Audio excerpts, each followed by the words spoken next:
دوستان گرامی، شنوندگان گرامی، خوش آمدید به برنامه ما.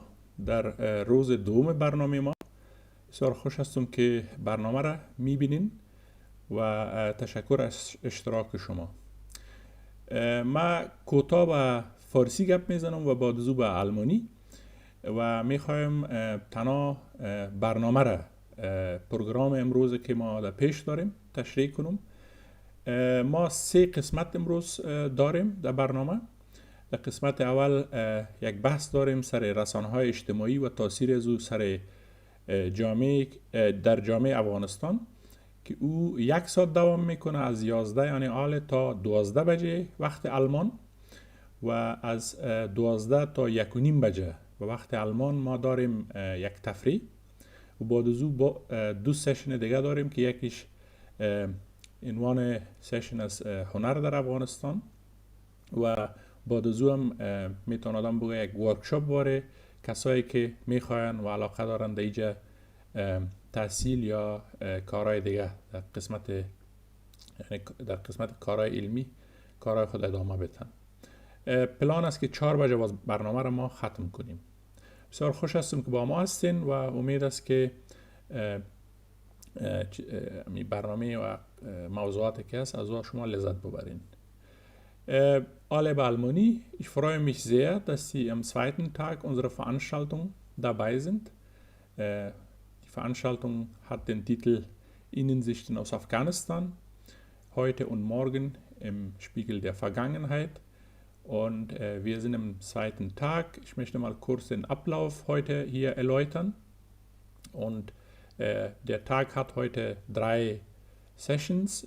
Wir beginnen heute mit dem ersten Session, wo um die sozialen Medien und deren Einfluss auf die afghanische Gesellschaft geht. Das wird im ersten Panel die Diskussion sein von 11 bis 12 Uhr. Von 12 bis 13:30 Uhr machen wir eine Pause. Dann gibt es weitere 2 Sessions. Eine Session beschäftigt sich mit zeitgenössischer Kunst in Afghanistan und im letzten Panel geht es um die Frage, wenn Menschen aus Afghanistan in Deutschland studieren oder im akademischen Leben weitermachen möchten. Da gibt es so Tipps und Vorschläge und Art Beratung.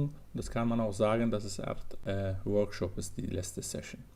Ja, ich freue mich sehr, dass Sie wieder dabei sind und auch zu erwähnen, diese Veranstaltung wird auch aufgenommen und wird dann auf unserer sozialen Medien, aber auch auf Homepage hochgeladen, können Sie auch später sich ansehen. Das ist der Fall auf alle Fälle. Aber ich möchte jetzt nicht so lange reden und wir starten schon mit dem ersten Panel und gebe auch das Wort an Ali Raza Hosseini, der diese Session auch moderieren wird. So, viel Spaß und bis später. Tschüss. Thank you very much. بازم تشکر حمیدی عزیز. Salam everyone. Hello everyone. Salam Bahaman. Hello everyone. Well, as Hamidi have said, I'm Ali Reza Hosseini and today I have the honor to moderate this panel. And as Hamidi have said, this panel is about social media and role of social media and transformation of Afghan society. So today we are lucky to have 3 people with us, 3 distinguished guests with us. Our first guest is Hazrat Bahar. Hazrat Bahar is a university lecturer. He used to teach at some national and private universities in Afghanistan, and now he is a PhD candidate in a Chinese university. And the second guest is Qais Alamdar. He is a social activist. He's a very active person in social media, count as an influencer as well. And the last guest, but not the least one, is Idris Joya. Idris Joya is a freelance journalist and also a social activist. And he is also super active in social media. Welcome everyone to today's panel, and I hope we can have a good session today. So first, we will just start the panel by asking a main question of this panel, and then you can, of course, introduce yourself, or if you want to just start some points and then answer it. So The first question, or the main question of this panel, is that how social media transform. Oh, sorry. Before that, before going to that, I need to just mention some points about the social media. Maybe you hear that, maybe you all know that the social media is now just turned to an integral aspect of human communities, and also in Afghanistan it has like lots of people. Based on the available statistics, 27.4 million people, or 68.7% of Afghans, have access to mobile and also mobile connection. And from this percentage, 8.64 people are active internet users, and 4.4 million, or 11.2% of the overall population, have access to social media, and they are active. They have active social media users. And of course, social media use in Afghanistan and different approaches, not only for communication and interaction, but also for awarenesses and educated people, advocacies, protests, online protests, corporations, empowerment, and also online marketing and online businesses. But at the same time, social media use in Afghanistan in different way as well. Unfortunately, we wanted or not, social media used for the fragmentation of society. Hate speech level is to some extent high in the social media ecosystem of Afghanistan. And also, like many other ecosystems, Afghanistan ecosystem of social media also suffer from fake news, disinformation, and misinformation, and sometimes hate speech and online bullying. So it's like two side of the case. We have very good things, that we have some positive aspects, and also we have the negative aspects. And one other point about the negative aspects about the Afghanistan ecosystem of social media is the presence of violent extremist groups in our social media environment or social media ecosystem. Unfortunately, we have presence of different groups. Specifically, we have like now. Well, now maybe we cannot use this word for them, but of course, one of those groups, and that they use the social media very well to have their own even battlefield, and even bring some changes in the real battlefield, is the Taliban. That they use Twitter and other social media in a good way, and use it a very good machine for their propagandas and their own objectives. So that's why, like, now social media is bring lots of changes in our society, and that's why we want to hear more from our panelists about this, and want to know about your ideas. So first, we will start with Hazrat Bahar.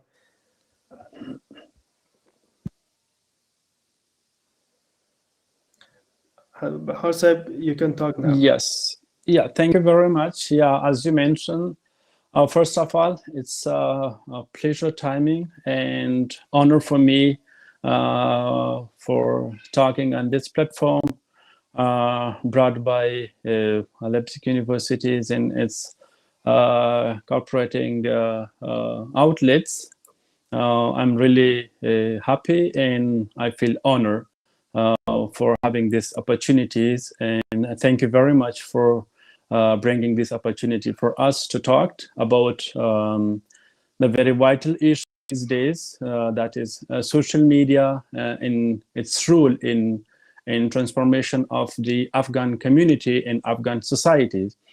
Actually, social media, same in Afghanistan and also in other countries worldwide, that has effect on different aspects of life, I would say.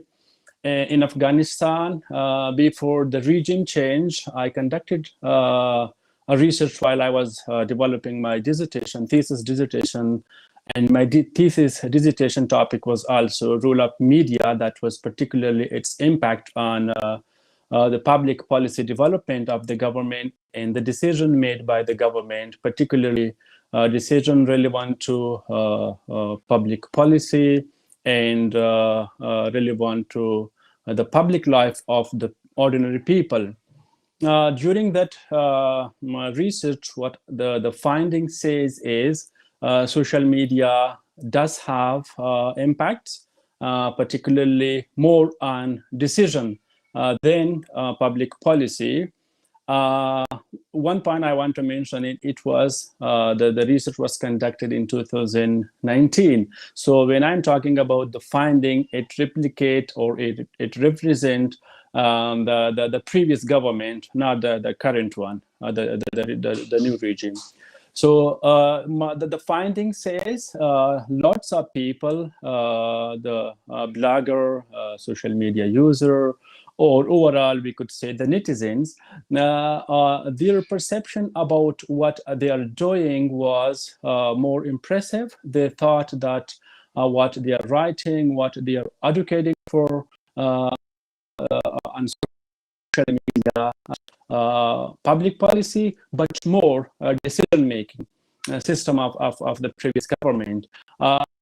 I just want to distinguish when I am using the term public policy and the decision-making. Public policy, I would say, is a long-term action or course of actions that could make little longer time to be materialized. For example, let's say the government is going to develop a public policy. First, it starts from what the problem is, then the data collection process is going to be conducted, then a decision would be made later on, that would be implemented, so the result would be seen by the people. So that's a little bit lengthy process. But a decision, although it's part of public policy, but decision could be made like overnight. For example, let's say that a municipality is going to build a road or rehabilitate some, for example, buildings.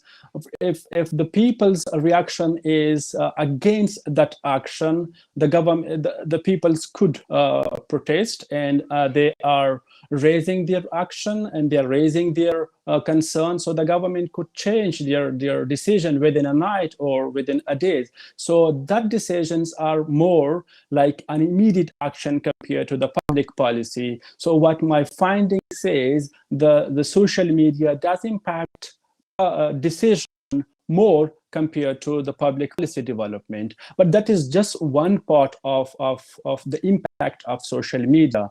When it comes to other aspects of life, let's say news receptions, lots of people these days are receiving their news through social media compared to the past.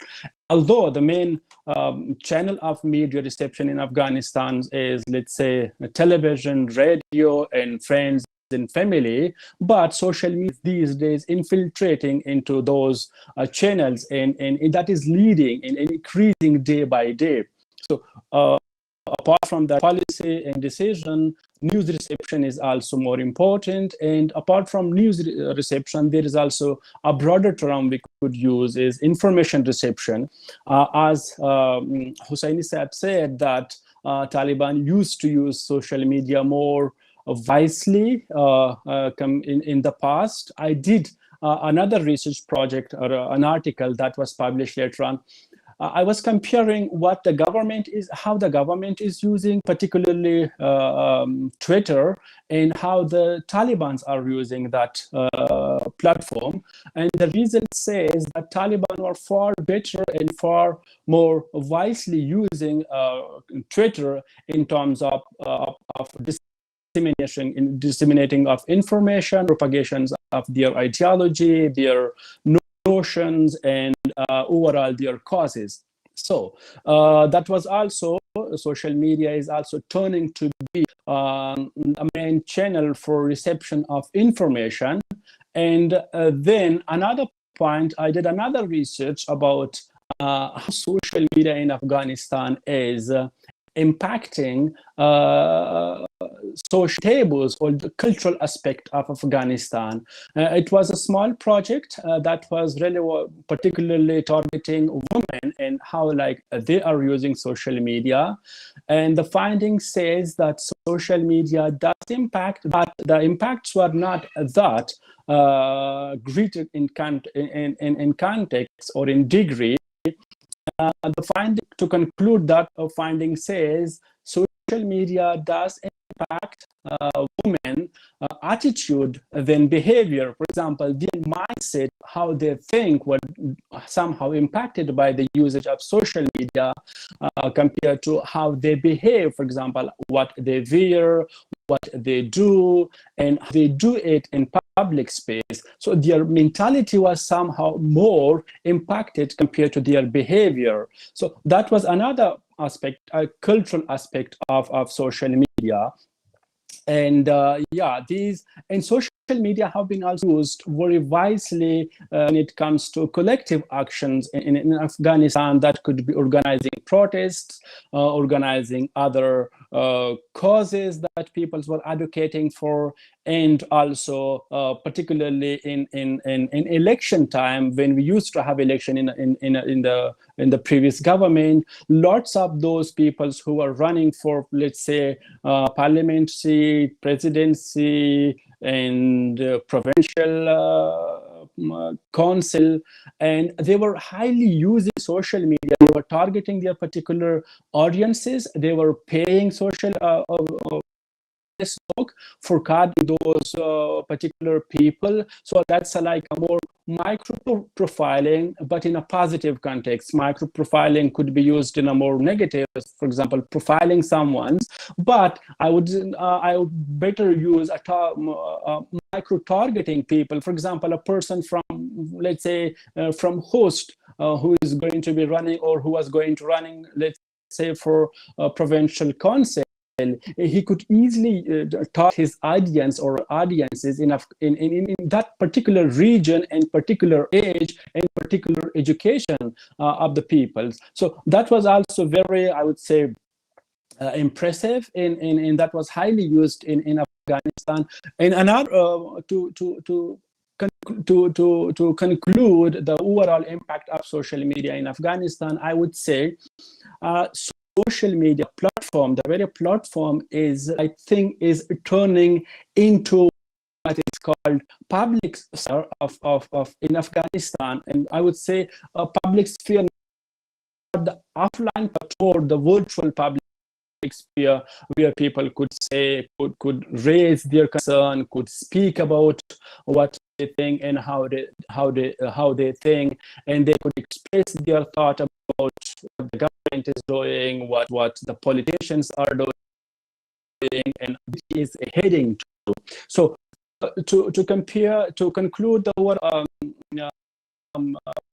would say social media did impact, social media does impact, and social media will impact the overall aspect of Afghanistan, if it is the government, if it is a public life, or if it is a private life.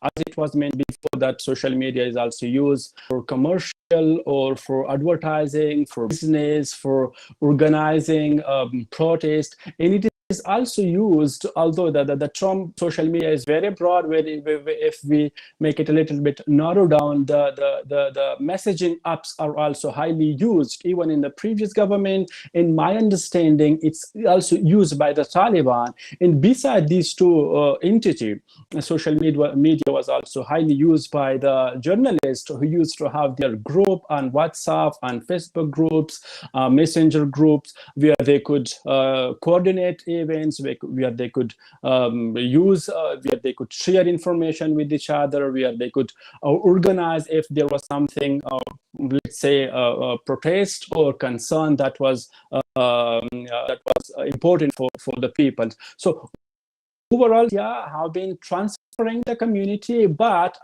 just to be a little bit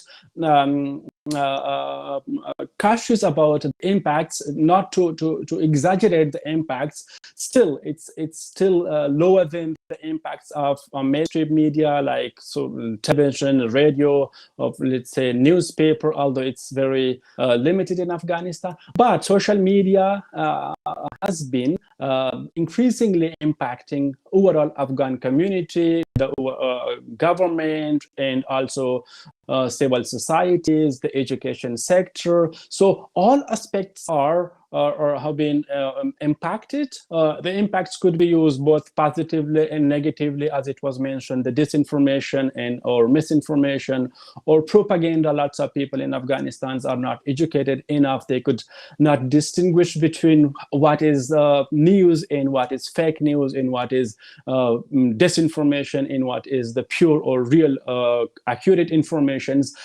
This comes to the media literacy level of Afghanistan. It's not only media literacy, overall literacy level in Afghanistan is very low compared to other countries.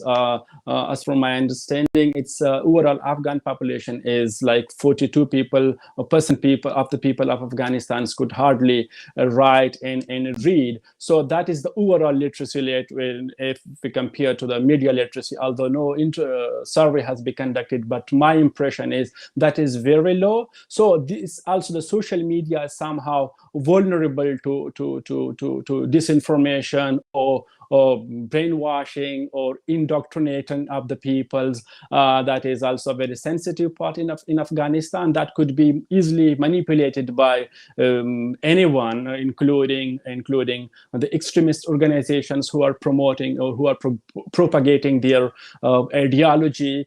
So the peoples, particularly peoples in rural area, that could be easily manipulated by those extremist organizations. I think that has been also used, that has been practiced in the past, and I think that this concern still exists, and there is a lot of risk for using social media in Afghanistan, particularly that the negative impact of social media.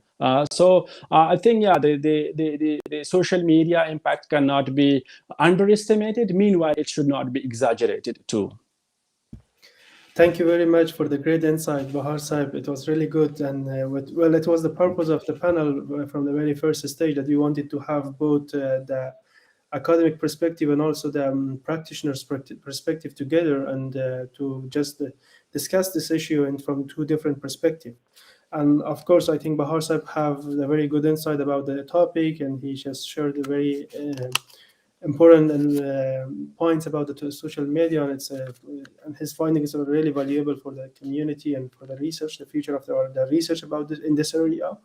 So now I would like to ask Qais Aziz about that. As Qais, as you mostly use the social media for your social activities and also for advocacy for Afghanistan, and also your person part of the now you're counting as diaspora community as well. So how do you use social media for your advocacies and also awarenesses and educating people about some social issues? Plus, and overall, what do you think about this transformation and how social media transformed our society? Thank you so much for having me. Well, there is no doubt that social media have enormously changed our society in Afghanistan and throughout the past 20 years, especially the past 10 years, to be precise. Social media has been a fundamental part of the young generation in order to become part of this globalized world that we live in today. One of the reasons that we have more entrepreneurs today, more activists, more young, bright individuals is due to social media. The social media has been their source of inspiration, source of a network, which is very handy at most times, and also a source of income for many influencers in the past at least 2-3 years. We cannot ignore that. It had transformed the society and uplift the young generation, and also we need to focus on the young generation more, because Afghanistan consists of 70% of under 25 years old, and they contribute a lot, whether for positive transformation or for negative transformation. So the positive are more than the negative. But also the negative transformation is that social media is widely being used to shame people, personally attack them, especially there were reports which has been still happening with the Taliban, but before with the Afghan government, that they hired loyal individuals to them to create social media accounts in order to shame their critics or personally attack them. And this was the case precisely with Jamal Khashoggi. Saudi Arab journalist who got killed later by Saudi intelligence. He first was shamed and attacked personally from thousands of accounts which were linked back to the Saudi government. We cannot ignore the power of social media in these cases, whether positive or negative. And I believe that social media is becoming part of our, becoming a new world or a new reality that we live in it today. Right now, we are talking through social media. Right now, people are watching us through Facebook and other streams. This is not the real world. This is a new reality that we need to accept. And obviously, challenges drives us towards more innovations, like the pandemic. Pandemic also brought new innovations in terms of technologies as well as online interactions. That online interactions means social media play an integral role. For example, just over the past month, Twitter has announced or brought in a new feature called the Twitter Space. In this space, you can find the most wretched people on earth having their opinions, but also on the other hand, you have the most brightest minds of Afghanistan having arguments with the same people. I personally listened to some of these spaces, people who are supporting the ISKP in Afghanistan, and people who are supporting the Taliban, and people who are having different opinions, but all of them speak either Farsi or Pashto, and they bring in their arguments in a safer way, because back then Afghanistan, the people of Afghanistan didn't have the chance to speak their mind, didn't have the right for their opinion or the right of expression. But now it doesn't matter where you live, as a diaspora or in Afghanistan, you can create a fake account and join and express your thoughts and opinions without having fear of your life. This is a way that transforms the society. We have more interactions, we have more exchanges, we have more of these platforms across different platforms, whether that's Facebook, Instagram, Twitter, or even the newly emerged platforms like SoundClub and all of that. So we see that it played an enormous role. And on the other hand, with the recent situations or incidents in Afghanistan, there's another form of usage of social media, and that is the public awareness or general awareness of the general masses and throughout the world. A lot of people, mainly in the West, they don't believe in what they're hearing in the mainstream media. We have to think that mainstream media is also kind of lagging behind social media, because what the updates you want to receive doesn't come on mainstream media right away when you can receive it on Twitter, but just one sentence someone can write something and you can receive that information. So people are drawn more towards social media, and one of the reasons and one of the factors I found in the past months was that a lot of these people were trying to find the local influencers, people from Afghanistan who are standing for the people, who are doing public awareness, and they were receiving their information from them because they believe that we have the first-hand information, and also from people who are who have somehow connection to that region, and that was one of the reasons I found out that that I need to do this, because I need to do public awareness. I need to aware people about the humanitarian disaster in Afghanistan. I need to speak up for the marginalized groups within Afghanistan, whether that's the Hazara community, whether that's the Uzbeks or Tajiks, or even parts of the Pashtun tribes. We need to focus on them. We need to focus on people who don't have any voice. So we need to use our platforms in order to do public awareness. Mainstream media, mainly, we know that they always have, they're not unbiased. They always have biases within them, or they're being supported by certain factions, or they have their own agenda. We do have examples of Al Jazeera, or we do have examples of TRT Turkey, and all of these channels they have good viewer rating, but they're also very biased. They follow their own agenda, and therefore I see that people, in terms of civic engagement, we saw a handful of protests in Afghanistan from women. They took on the streets, they protested. However, the backlash was so violent from the Taliban. But then let's imagine the number of the people who were in the protest. So there weren't more than 50 people.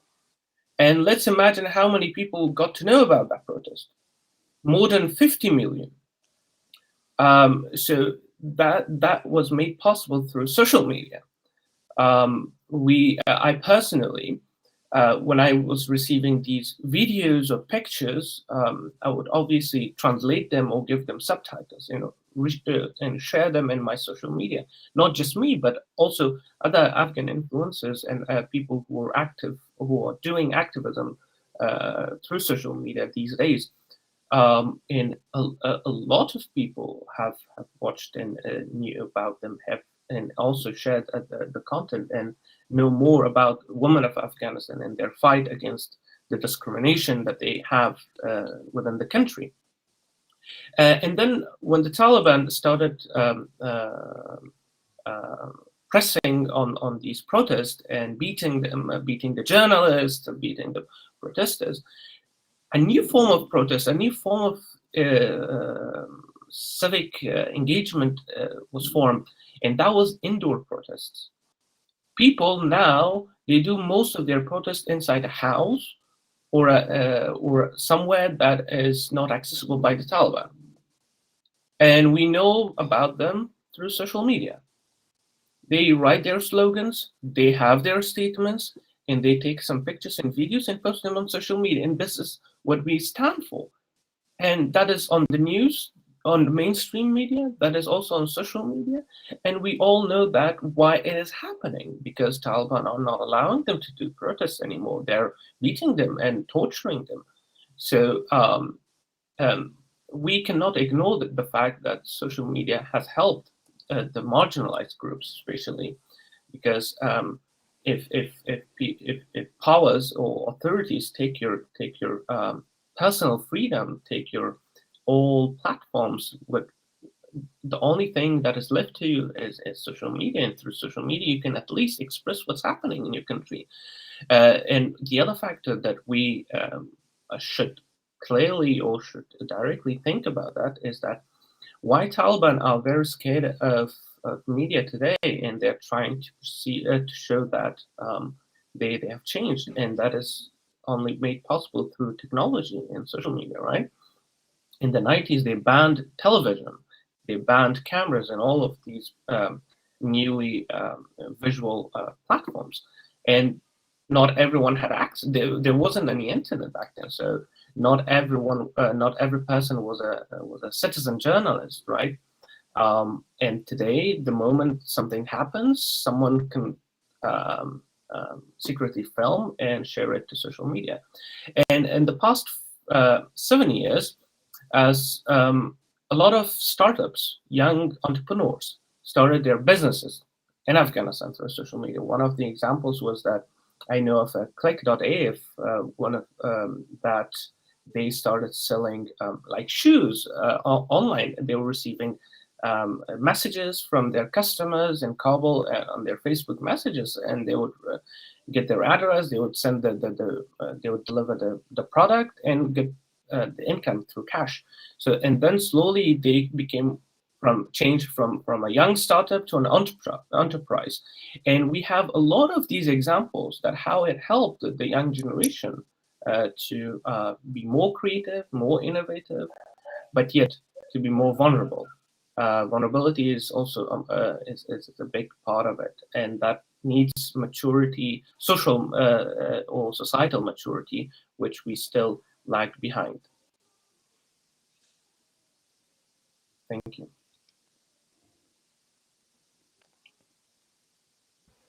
Thank you very much, Qais Aziz, for your insight. I think what you highlighted is very important, and at least what you said and what you doing and what other people like you are doing is, I think, also very valuable for, especially in this time. What you are doing as just not bringing the communities together, the diaspora communities together, and also raising awareness about, educate them about what is going on in Afghanistan, and also the politics in Afghanistan, and the social issues in Afghanistan, and also asking them to advocate. And I think that's very valuable, and this is what we need more. And this is what you and some others, influencers, Afghan influencers, are doing these days. Especially, it's very important that we have our own narratives by our owns, like of course there are mainstream medias, and of course there are other communities that they are sharing or saying the story of Afghanistan, but it's also important that we have our own story by our own people. But besides what you said, I wanted to have two highlights from what you, Qais John, and also Bahar have said. I think one of the important issue about social media is that the way that they're using this the Taliban or also other violent extremist groups use it for their own interests. The issue is whether we want it or not. Unfortunately, social media in some way also provide a very good opportunity for them. As like in the last decade, it was just made that a man with a motorcycle and a Kalashnikov can win a battle that they face with an organized army. But unfortunately, this happened, and this has happened for the second time. It's not the first time, and it's the second time that these things happen. Well, of course, there are lots of reasons behind this, but one of the reasons that we cannot ignore it is that social media and role of social media. For instance, if you just check the footprint of the Taliban in the last year in Twitter, you will realize that how good they just spend lots of resources and how they use the social platform in a way to just promote their own narratives with their very words that now that are just turn to trends, or like using using very words, the catchy words, or using the techniques that mostly people using it for different marketing strategies or other strategies, and they're using it for their own way, is really important. And then the way that they used bots, trolls, and mercenary armies, that they even sometimes use it for their own narratives. So it's another aspect of it that they just show that the destructive transformation as well. And of course, there are the constructive side as well. Like as Qais has said, that this is like it's social media that maybe for the first times provide opportunity for lots of minorities and also for intersectional groups in Afghanistan to raise their voices. And I think it's very valuable, and that we have that today. So by that, now I wanted to ask it's John Aziz about his opinion about how overall social media transformed the way of communication, especially from the journalistic side, that how the information sharing and information is now shared between Afghan communities within the country or outside of the country, and also how it transformed the overall situation.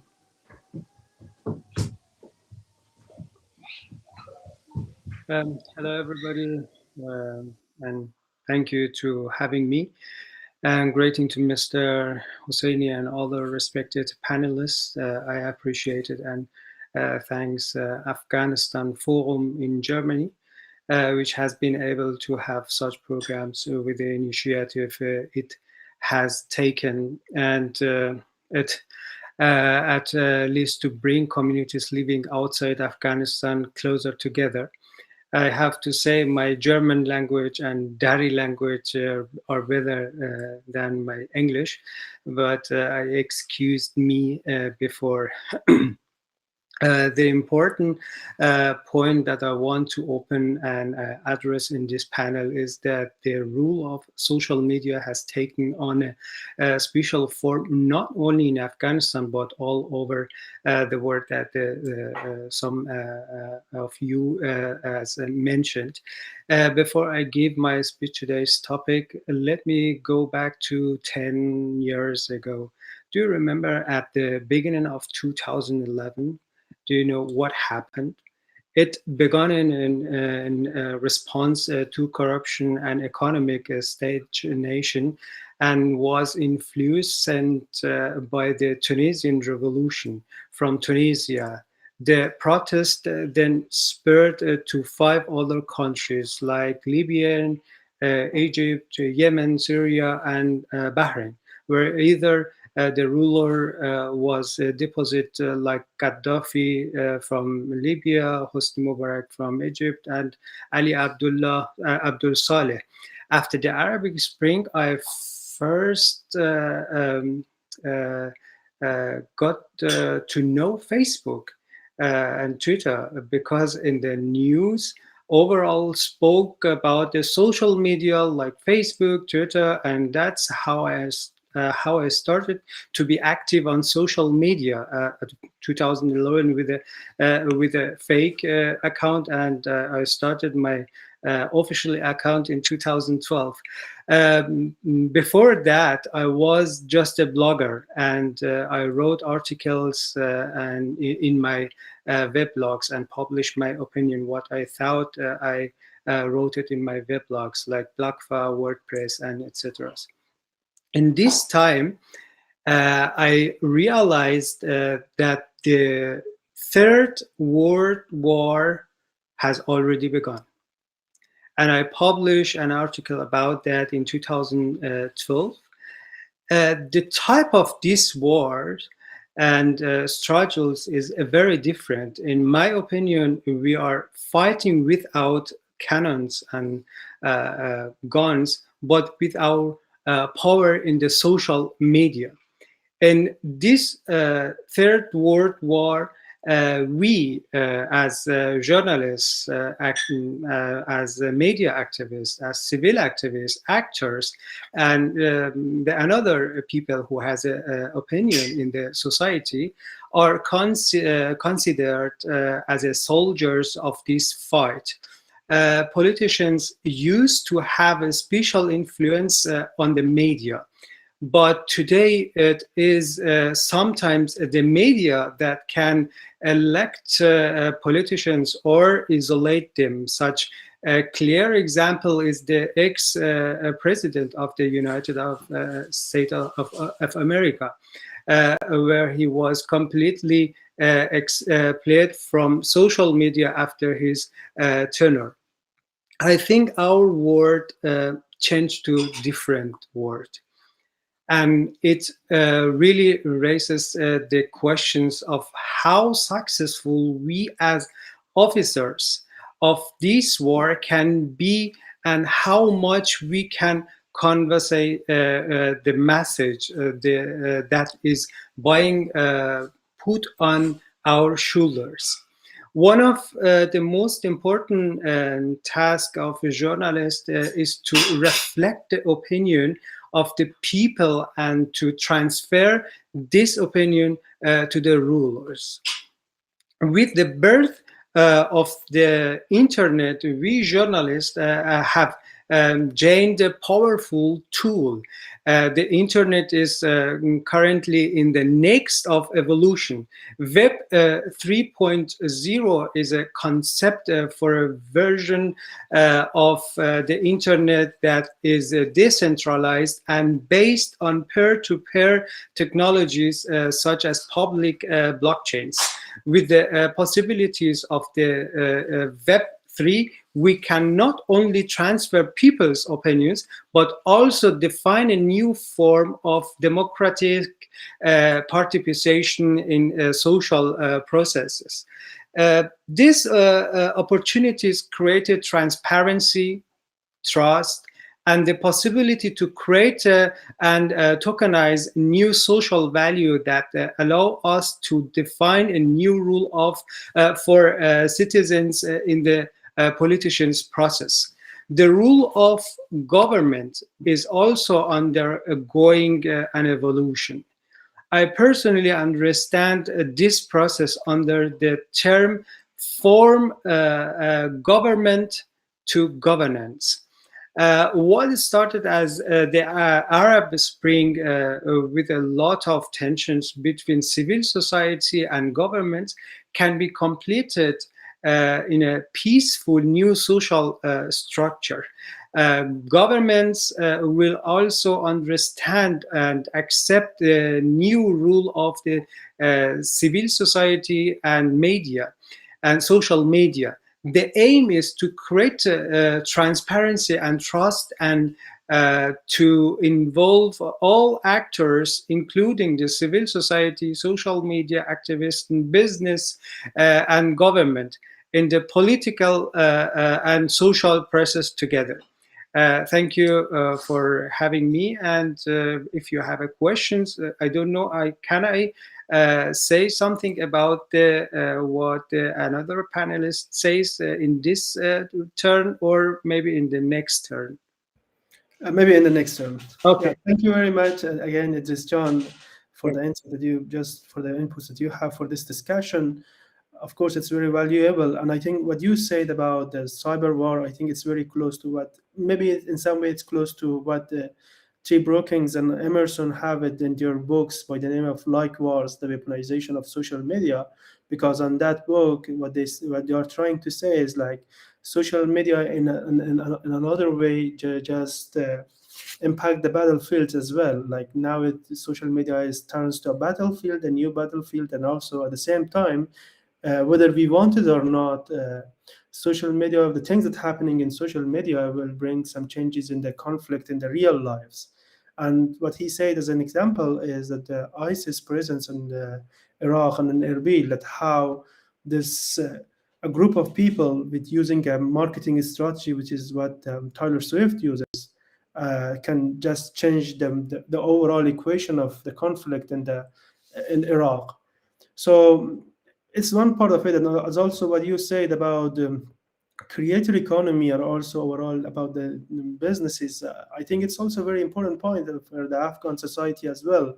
Like whether, like now, fortunately, we have a group of creators that they are making good money, and I think it's very, very good for the future of our economy within the country or even outside the country. And this is, I think, something that the diaspora community even think more about it. Especially we have the potential of it, as we have a big number of migrants outside of the country, and they wanted to watch something Afghani or something related to Afghanistan. So it's a very good opportunity for the creators. Now we have lots of YouTubers, and they can make a good money out of it. And I think it has lots of other potentials. And this market is a kind of market that we can do a lot on that. So it's another aspect of social media that is just another part of the transformation is the business side of it, the business transformation of it, which is very important to highlight. So again, thank you very much for the insight of the panelists. I saw two questions in here. The first one is about governments, why previous government of Afghanistan did stop and clog the Assad Buddha's Facebook. Well, I think, well, we are not the representative of Facebook here, and there is no officials from the Facebook side in here, so we cannot answer it directly to that. But maybe we can just say that a part of this, of course, online issues and online environment is censorship, and that's unfortunately happening. So I'm not sure if we can have something more than that on this question. And the second question is from Zakra Mohibbi. She said that this talking is promising. Thank you. I have a question. Why are we are in this situation? Well, if we want to answer it, I think again this question is very general and for this panel, and I think there are lots of reasons for it. But from one side of the social media aspect, of course, the panelists can also answer it. But I think it's more like whether we want it or not, there are also groups that they didn't want stability in Afghanistan, or security in Afghanistan. So they have their own agendas, and they use social media in the way that they want it. And whether we want it or not, they have a very good outcomes out of what they did in social media. So now I want to ask another question from the panelists, because we only have 10 more minutes, and it's a way that they also wrap up and summarize on all what they said today, is about how social media can help the Afghan diaspora community to have more unity and also to bring harmony about on their activities, and also at the same time to empower them to have more effectiveness on the situation of today's situation. So again, we will start with Bahar Sahib. Bahar Sahib.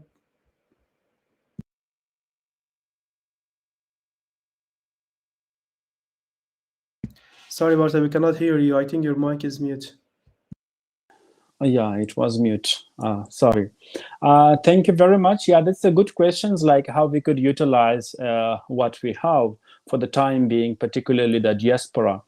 I think although there are still struggles and there are still peoples trying to contribute, particularly for the diaspora and also for the Afghan community inside or outside.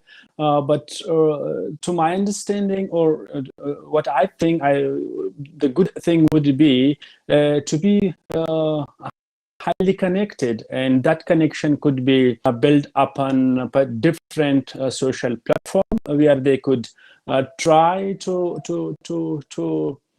help not only themselves but also people back in Afghanistan, because these days poverty is increasing in Afghanistan, and people are losing their jobs, and the censorship of freedom of media is shrinking, and the censorships are increasing. So the diaspora could help, and it could first they could get connected through different platforms, and later on they could help to receive and to voice concern that the problem that the large majority in Afghanistan are facing with. So they could be like a voice for people back in Afghanistan to link those people and to inform the international community of the hardship that the peoples in Afghanistan are nowadays facing with. And also, yeah, that is one aspect that the diaspora could utilize. And also, they could somehow advocate for more freedom in Afghanistan, particularly these days. What I have been hearing and what I have been noticing, again, the censorship, particularly the self-censorship of journalists, they could not more freely cover issues that are considered to be sensitive and that are considered to be somehow damaging the overall image in Afghanistan, particularly of the peoples who are now ruling the country, because more directions and more informations were, or decrees were imposed later on, that was somehow revised, particularly the recent directive that was issued by the Ministry of Promoting virtue and prohibiting vice, that people, particularly media, cannot broadcast or publish issues that are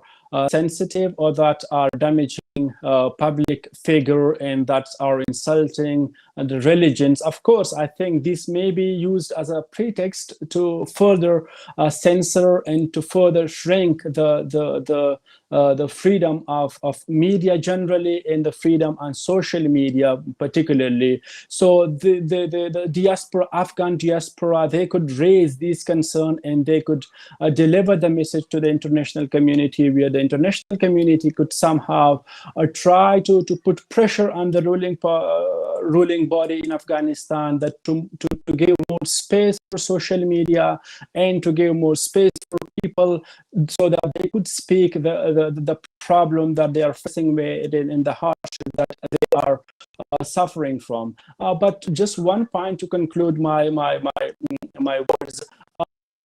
Social media, same like other, they are not immune to human bias. I would say social media is more vulnerable to human bias, because, for example, a person who has social media could try to manipulate the public space, and they could somehow try to distort the reality by publishing faking news, by publishing doctor images of is going on. That is just for precautions about that people should be very careful about what they are reading on social media may not necessarily means reflecting the reality. As you mentioned, social media, again, is to conclude, is just like a double sword, double-edged sword. It has a positive aspect, it has the negative aspects. So the responsibility of diaspora people, Afghan diaspora, would be to inform the Afghan society first, and then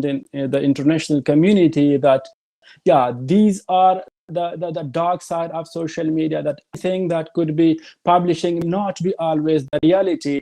And the other side is to give social media a more attention, because the mainstream media is going to be censoring. It has already been censored, and the censorships are expected to be increasing. So the only channel that the international community and the diaspora could receive a more genuine information and a ground reality from Afghanistan would be the social media.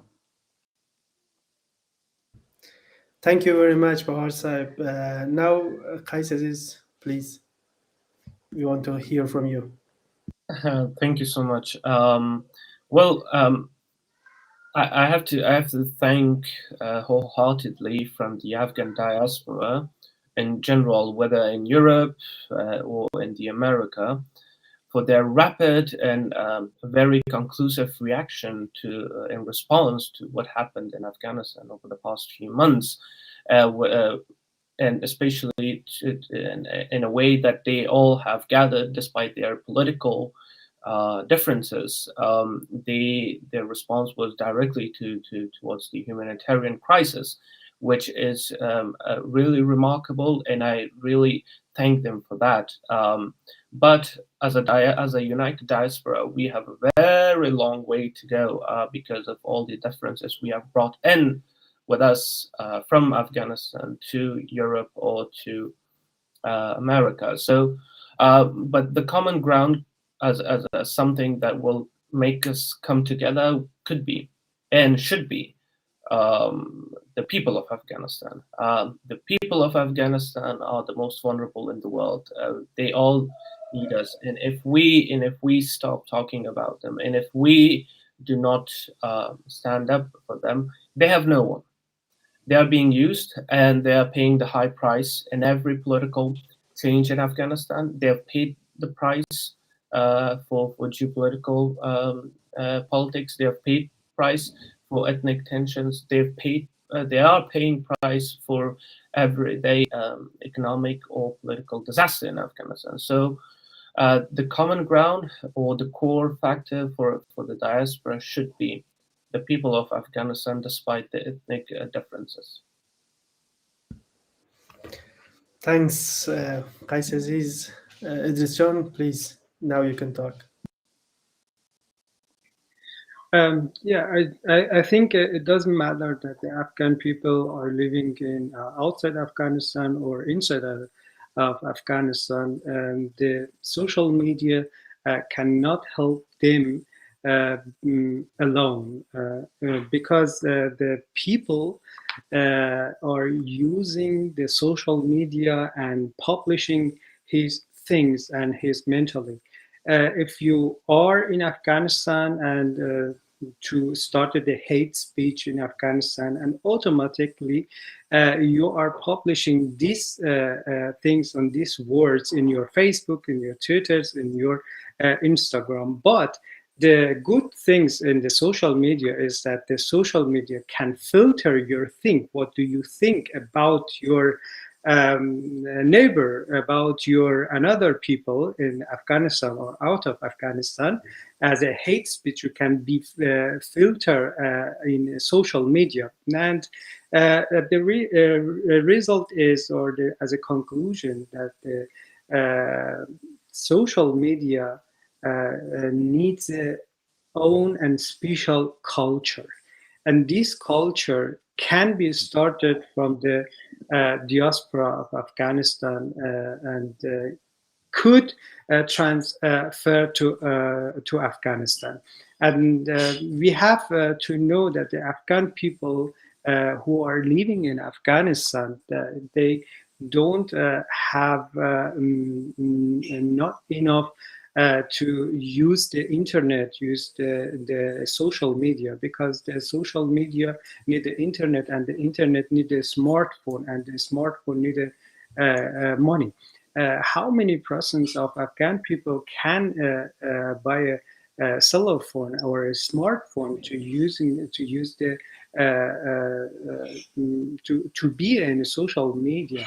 And that is the aim that could be we as a diaspora, Afghan diaspora, we can change this culture that they are in Afghanistan out of Afghanistan, and make a new world for our new future. It doesn't matter who is in government, or is Taliban, or is the republics, or is democratic. The aim is that the people of Afghanistan must understanding that we are a human, and as a human we have the same right to be in the same country or in the same city. For example, you cannot say if you live in Germany or in the Netherlands, hey, for example, nigger, that you have to pay you get a charge and you have to pay money, and that must be change in our things in our mentally, and to use the how we can use to social media to make a better life for our future. Thank you very much, Idris John. But the word that you used is like what you just said as an example, of course, and it doesn't we don't have any kind of intentions, and there is no negative intentions behind that in here. So just I wanted to make it clear for the audience of us. I just again I really appreciate your participation in this discussion, and thank you very much from everyone that you are listening to us and watching us. And I hope this just count as a good start for this discussion, because this discussion is an important discussion, as I believe, and there should be more discussions, or there should be more panels about this issue. And I think it's a very important issue for the global diaspora, for Afghan diaspora that they are around the world, and now they can have we need to use the current we need to deal with the current situation, and we need to use social media in a good way to bring some changes in the real situation of Afghanistan and our own situation. So with that in mind, I think there is nothing else remaining. And again, once again, thank you very much, everyone, and thank you very much for watching us. And this was the today's discussion.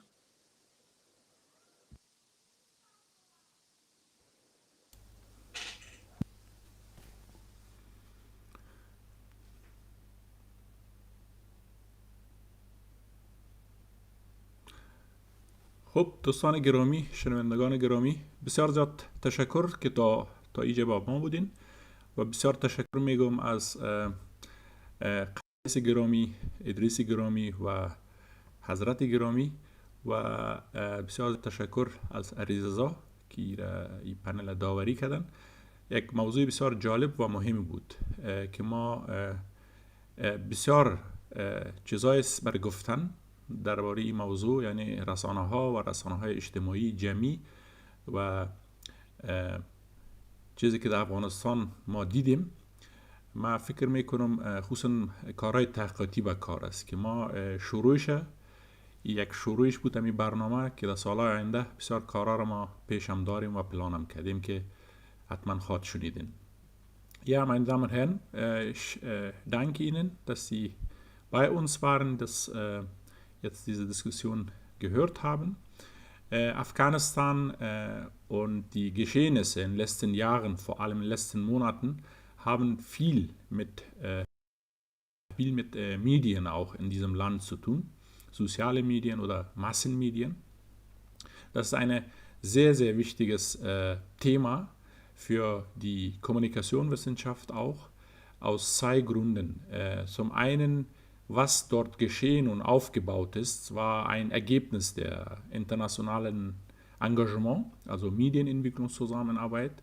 Und hier wäre sehr interessant und wichtig zu sehen, was da entstanden ist und welches Ergebnis das dann sozusagen am Ende hatte für die Gesellschaft, aber auch für die Wissenschaft sehr, sehr wichtig zu sehen, Staaten wie Afghanistan, also eine fragile Staat und inzwischen vielleicht kann man sagen auch wieder zerfallener Staat, in diesem Kontext, wie Medien sich entwickeln, welchen Einfluss auf die gesellschaftliche Entwicklungen haben.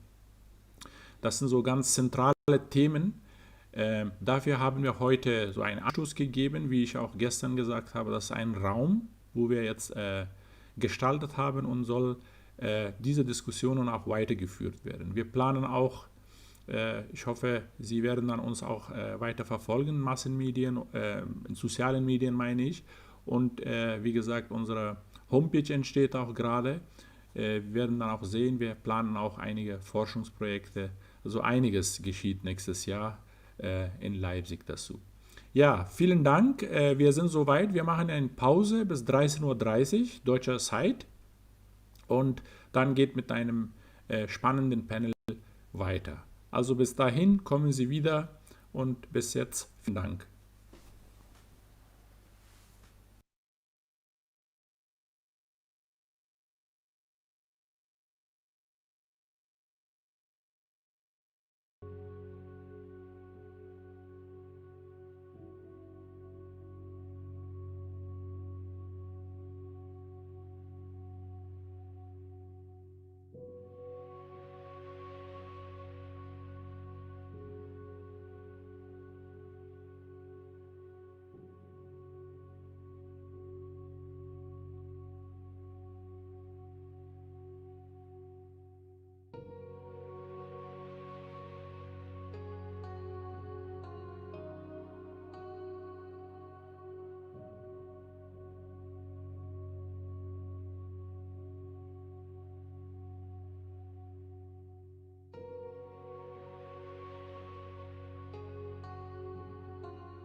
ولی مرا میشنوید؟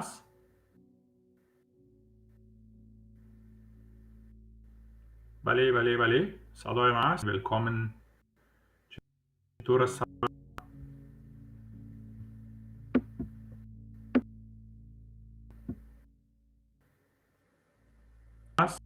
صدای من هست.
Hallo.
Ja, ein herzliches Willkommen. Ich hoffe, die technischen Schwierigkeiten ergeben sich jetzt zum Guten. Ich begrüße Sie ganz herzlich im Namen der Veranstalterinnen und Veranstalter, dem Leipziger Afghanischen Forum, dem Global Forum, dem Afghan Global Forum, dem CJ in Zusammenarbeit mit der Universität Leipzig. Leider konnte Herr Dr. Hamidi gerade aus technischen Schwierigkeiten nicht Sie begrüßen und daher übernehme ich das jetzt und hoffe, dass die Probleme und die technischen Dinge uns nicht davon abhalten, hier gut zu starten. Wir freuen uns auf ein sehr spannendes Panel heute. خوش آمدین به همگی. Everyone, a warm welcome to you. Sie sind auf YouTube, auf Facebook und in anderen Kanälen und zugeschaltet. Das ist das dritte Panel. Wir haben diese Reihe gestern gestartet und machen heute weiter mit unserem Panel Voices of Change, zeitgenössische Kunst in Afghanistan. Wir müssten das ja tatsächlich eigentlich ergänzen, mindestens zeitgenössische Kunst aus Europa, aus dem afghanisch-diasporischen Bereich. Wir werden heute bis 14:30 Uhr gemeinsam hier miteinander ins Gespräch kommen. Und tatsächlich geht es uns da genau um diese Innenansichten und diese Perspektiven aus der afghanisch-diasporischen Sicht. Und Fokus legen wir heute auf die bildenden Künste, auf Theaterkunst, auf Performancekunst und vielleicht auch auf Kunst und Kunstwege und künstlerische Arten und Weisen des Ausdruckes, die nicht in sogenannte klassische Genres passen oder Kategorien. Ich bitte alle Zuschauerinnen und vor allem aber auch hier ja die Mitrednerinnen, unsere Gäste, diskriminierungsfrei hier zu sprechen, keine Bewertungen vorzunehmen, die Etikette zu achten, fern jeglicher ethnischer, sprachlicher, religiöser, weltanschaulicher Dinge und Merkmale, die wir Menschen leicht zuschreiben. Soweit vielleicht zur Einführung. Ich freue mich sehr, heute wieder dabei sein zu können und werde jetzt unsere Gäste in alphabetischer Reihenfolge vorstellen. Zuerst wäre Frau Sarah Nabil dran, aber ich glaube, sie hat auch noch technische Probleme. Daher gehen wir sozusagen weiter zu... doch, sie ist schon da. Super. Sarah Nabil ist da. Herzlich willkommen. Es hatte gerade ein bisschen gehakt mit Laptop und Handy. Frau Shamadin, herzlich willkommen. Sarah Nabil ist in Kabul geboren. Sie zeigte bereits mit 14 Jahren ihre Werke öffentlich, studierte zwischen 2013 und 2015 in Afghanistan Politikwissenschaften an der Karwan-Universität in Kabul. Aktuell studiert sie an der Hochschule für Gestaltung in Offenbach in der Klasse von Heiner Blum. Ihre Hauptsujets, soweit bisher ich ihre Werke mir anschauen konnte, beobachten konnte, waren Frauenrechte, Frauenbilder, Geschlechterverhältnisse und Realitäten der Leben von Frauen und Mädchen. Auf alle Fälle sind ihre Werke politisch. Sie stellt inzwischen europaweit aus, das heißt, ihre Werke waren an verschiedenen Beteiligungen von Ausstellungen und Performances sichtbar. Und weitere Genres, die sie sich bedient oder in der sie wirkt, sind Installationen und Fotografie.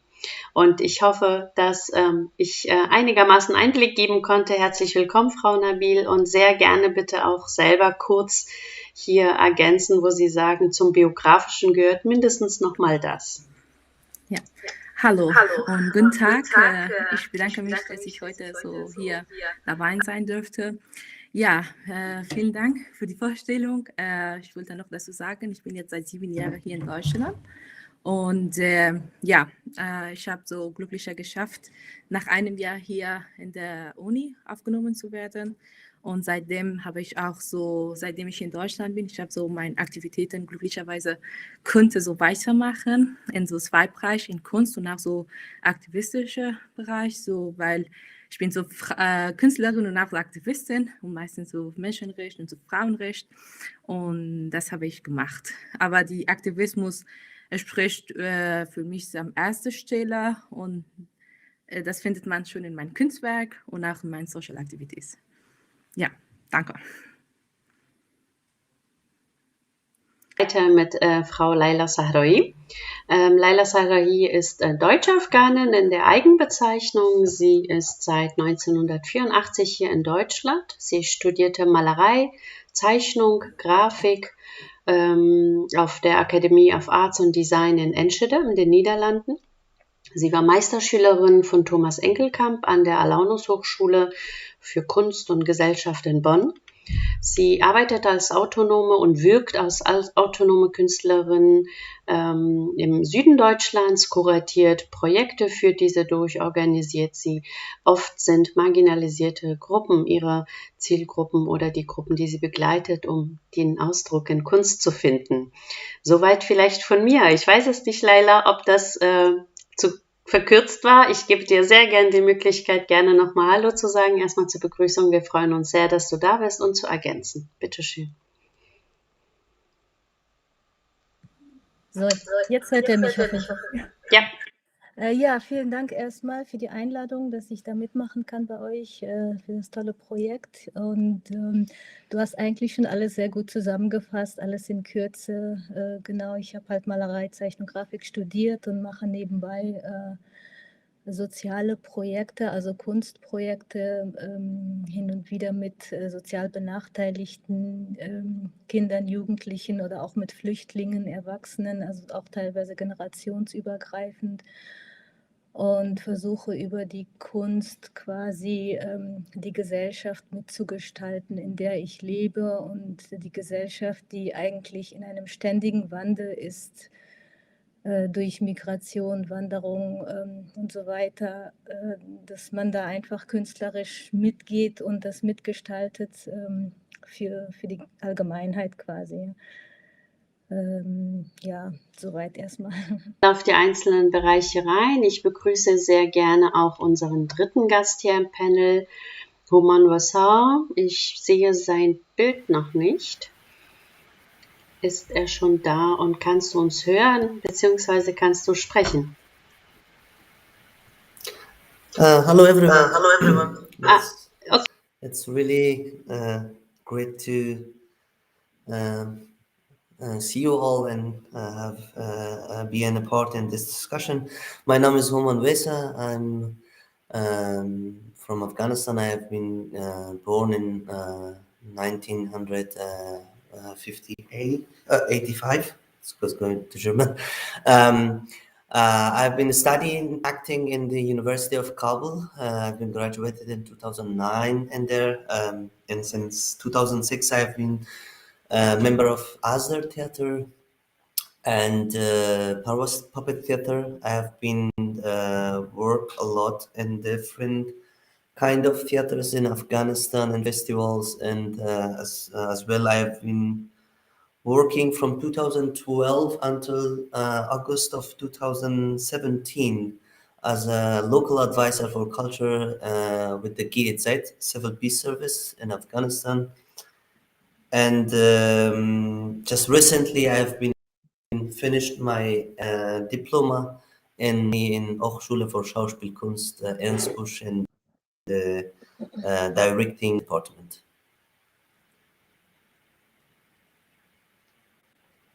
For your introduction. Ich hätte das auch gerne gemacht und hätte dir die Ergänzung überlassen. Es ist gar kein Problem. Wir freuen uns, dass du da bist, nur sehe ich dich gerade nicht. Ich hoffe, diese technischen Probleme werden sich gleich klären oder es ist nur bei mir.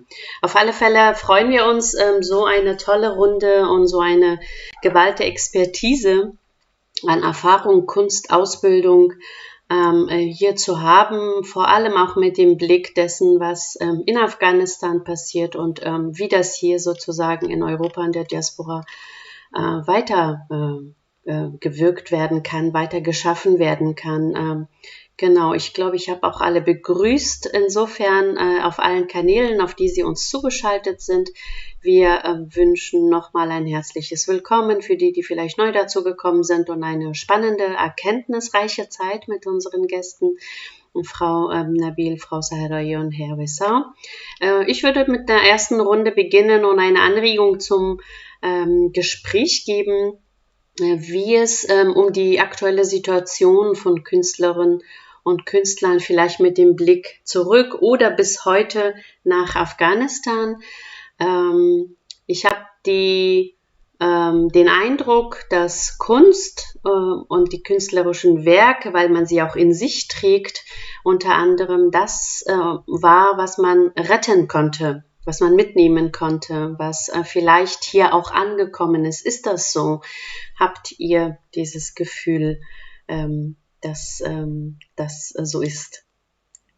Ihr seid ja nur zu dritt, ihr könnt gerne kurz euch melden oder einfach anfangen zu sprechen, wer möchte. Wer möchte? Also ich kann vielleicht Sehr gerne, ja. Sonst rufe ich auf. Ich warte immer ein paar Du Minuten, weil man muss ja auch etwas kurz überlegen. Aber sehr gerne, bitte, Laila Sarai.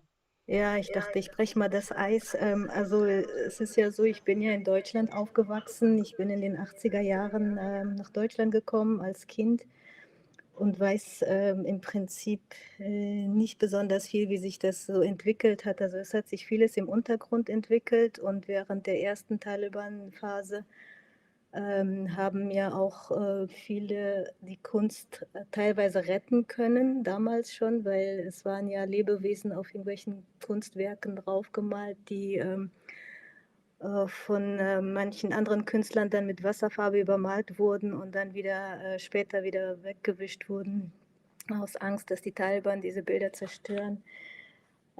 Aber wie ich das selber jetzt hier in Deutschland gemacht habe, das hat sich natürlich auch mit meinen Erfahrungen hier sehr verwoben.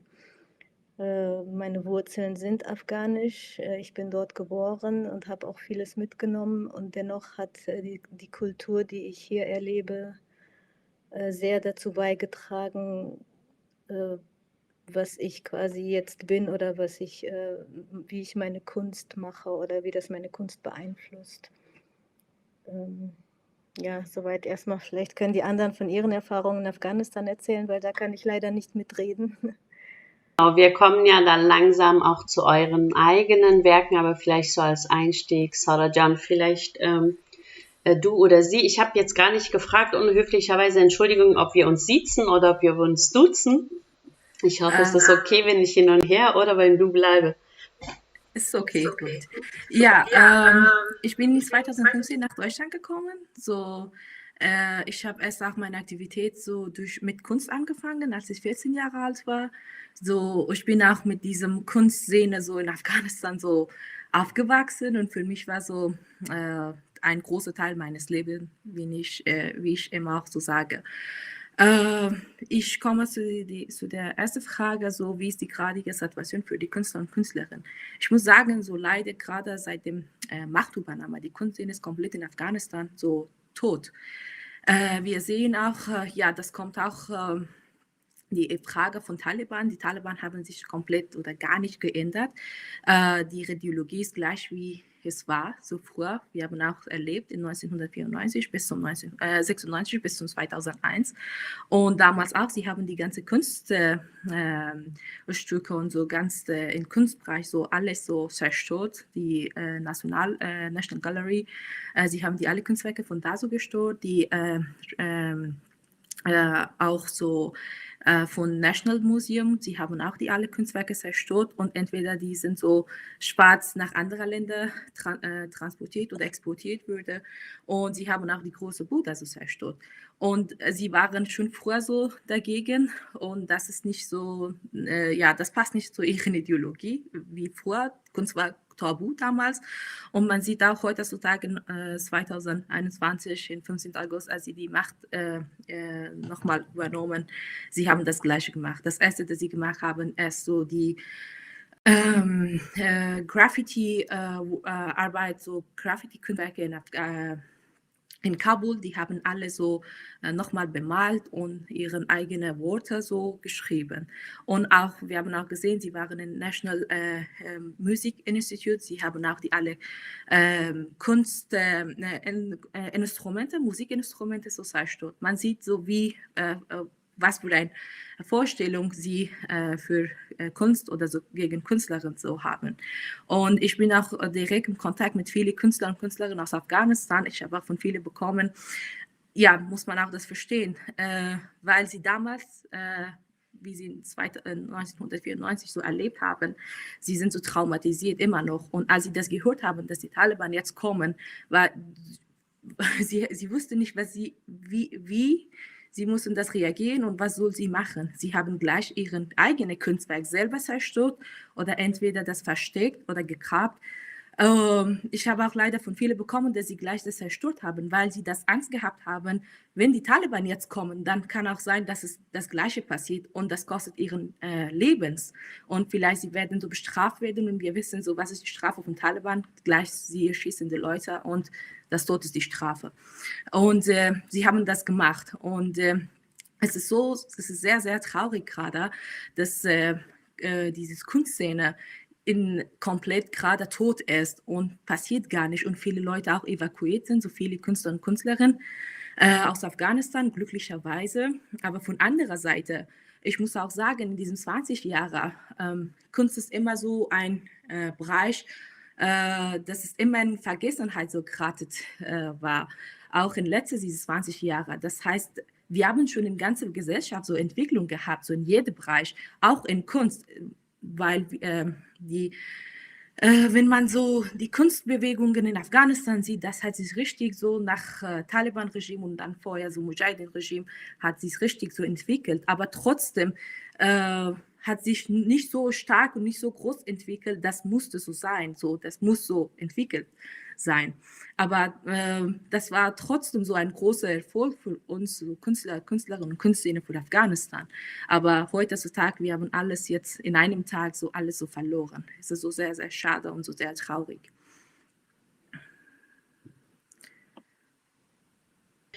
Dass sich vieles übertragen hat an Angst und Vorsicht und diese Unklarheit, die Erfahrung, die man schon mal hatte mit den Taliban, ob sich's wiederholt oder nicht, trotz jeglicher Versprechen.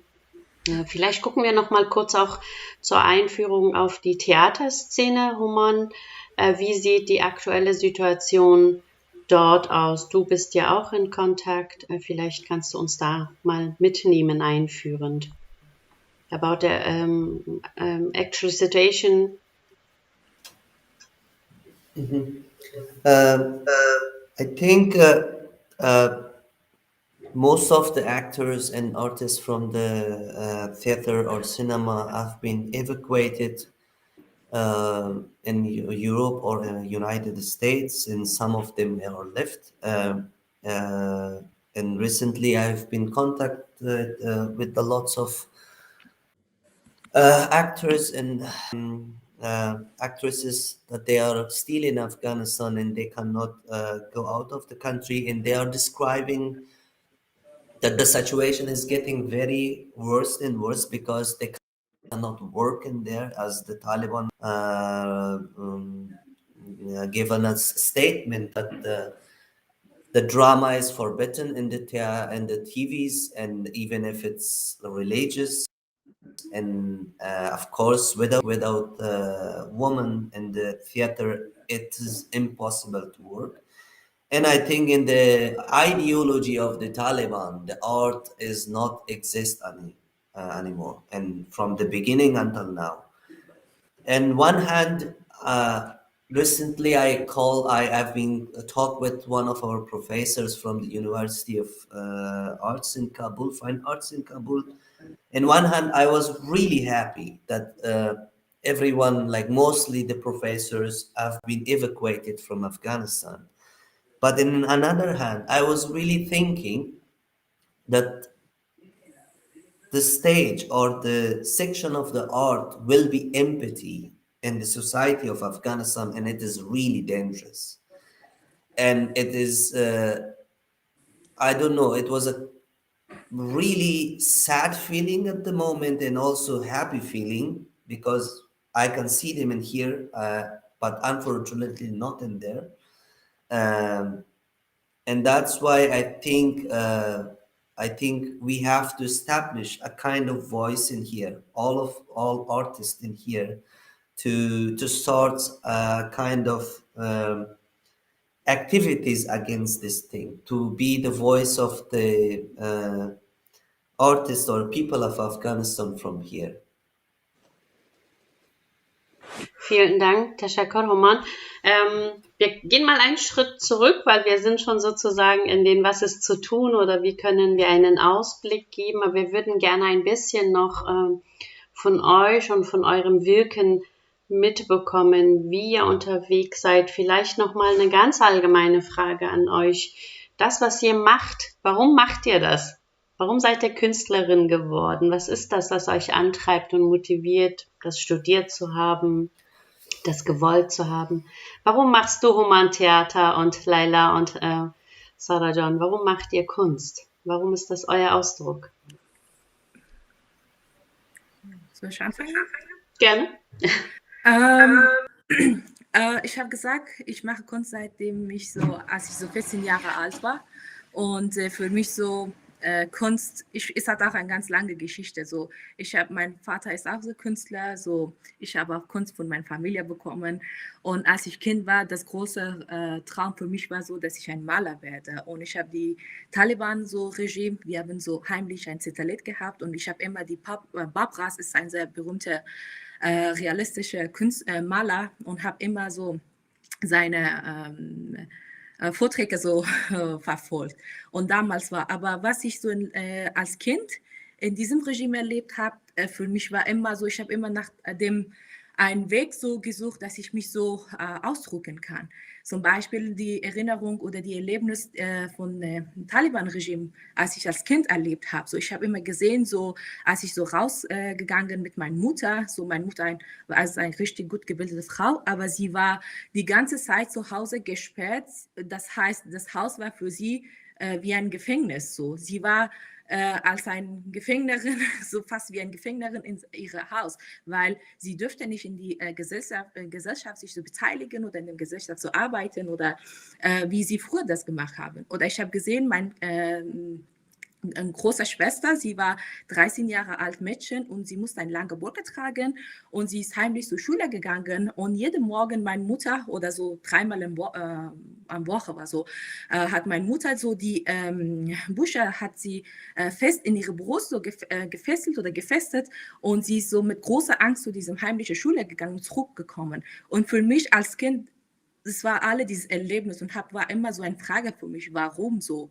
Obwohl zu Hause, meine Mutter hat uns ganz andere erzogen, aber so draußen, ich war zu Hause, habe meine alle Rechte, aber so, als ich mich von Hause als ich das Haus verlassen, aber Gesellschaft war ganz andere. Ich war niemand da, als so Frau oder als so Mädchen. Oder als ich auch draußen war, ich habe immer gesehen, dass die Taliban hat die Leute so bestraft, hat die Leute einfach in die Bäume so gehängt oder die Hände so abgehackt.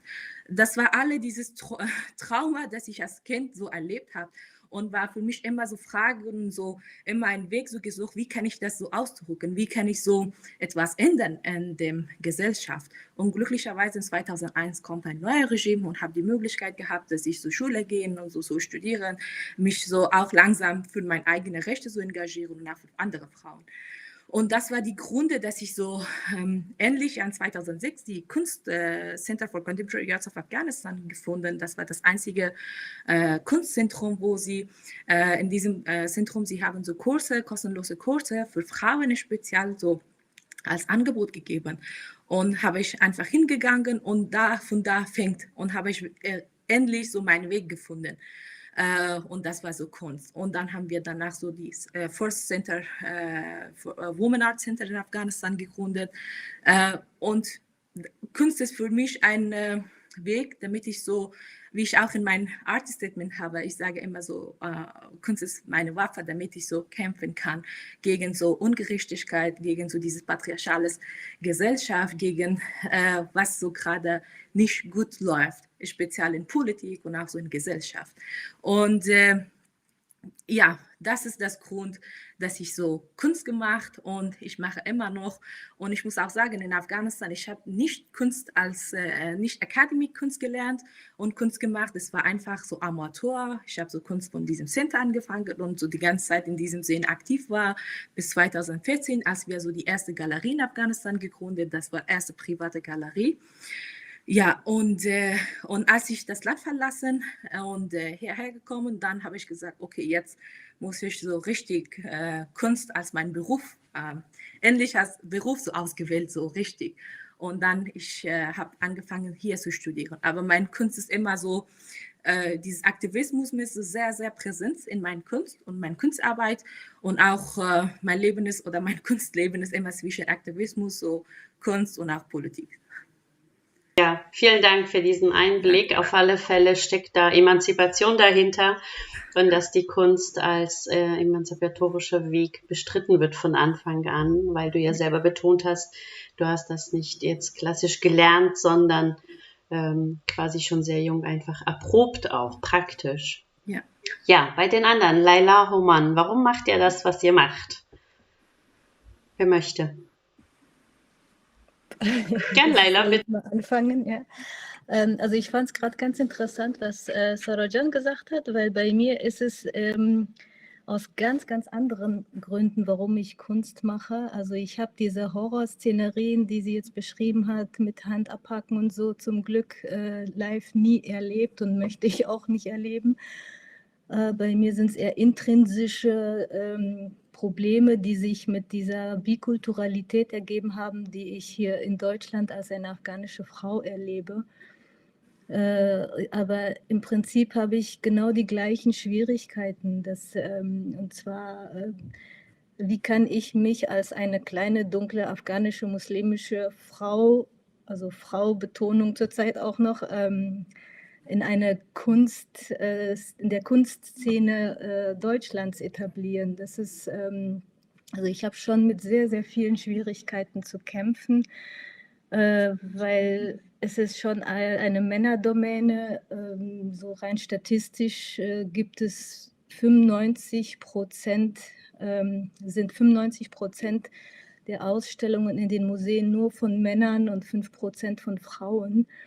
Das allein zeigt schon irgendwie eine Riesenspaltung. Und dann bin ich auch noch, habe ich noch so einen afghanischen Hintergrund und Muslimen und alles kommt so dazu, dass es wirklich ein ganz anderer Standpunkt. Aber warum ich Kunst mache, das ist eine ganz andere Frage. Ich habe eigentlich nie daran gedacht, Künstlerin zu werden, weil ich das Kunst eigentlich immer als ein Teil meines Lebens angesehen habe. Ich habe als Kind schon immer sehr gerne gezeichnet, immer was ich gezeichnet habe oder gemalt habe, habe ich auch immer mit großer Ernsthaftigkeit gemacht, ob das jetzt irgendwelche Schemata für irgendwelche Biologie-Stunden waren oder ob es ein Kunstunterricht war. Ich habe es immer genossen, das zu machen.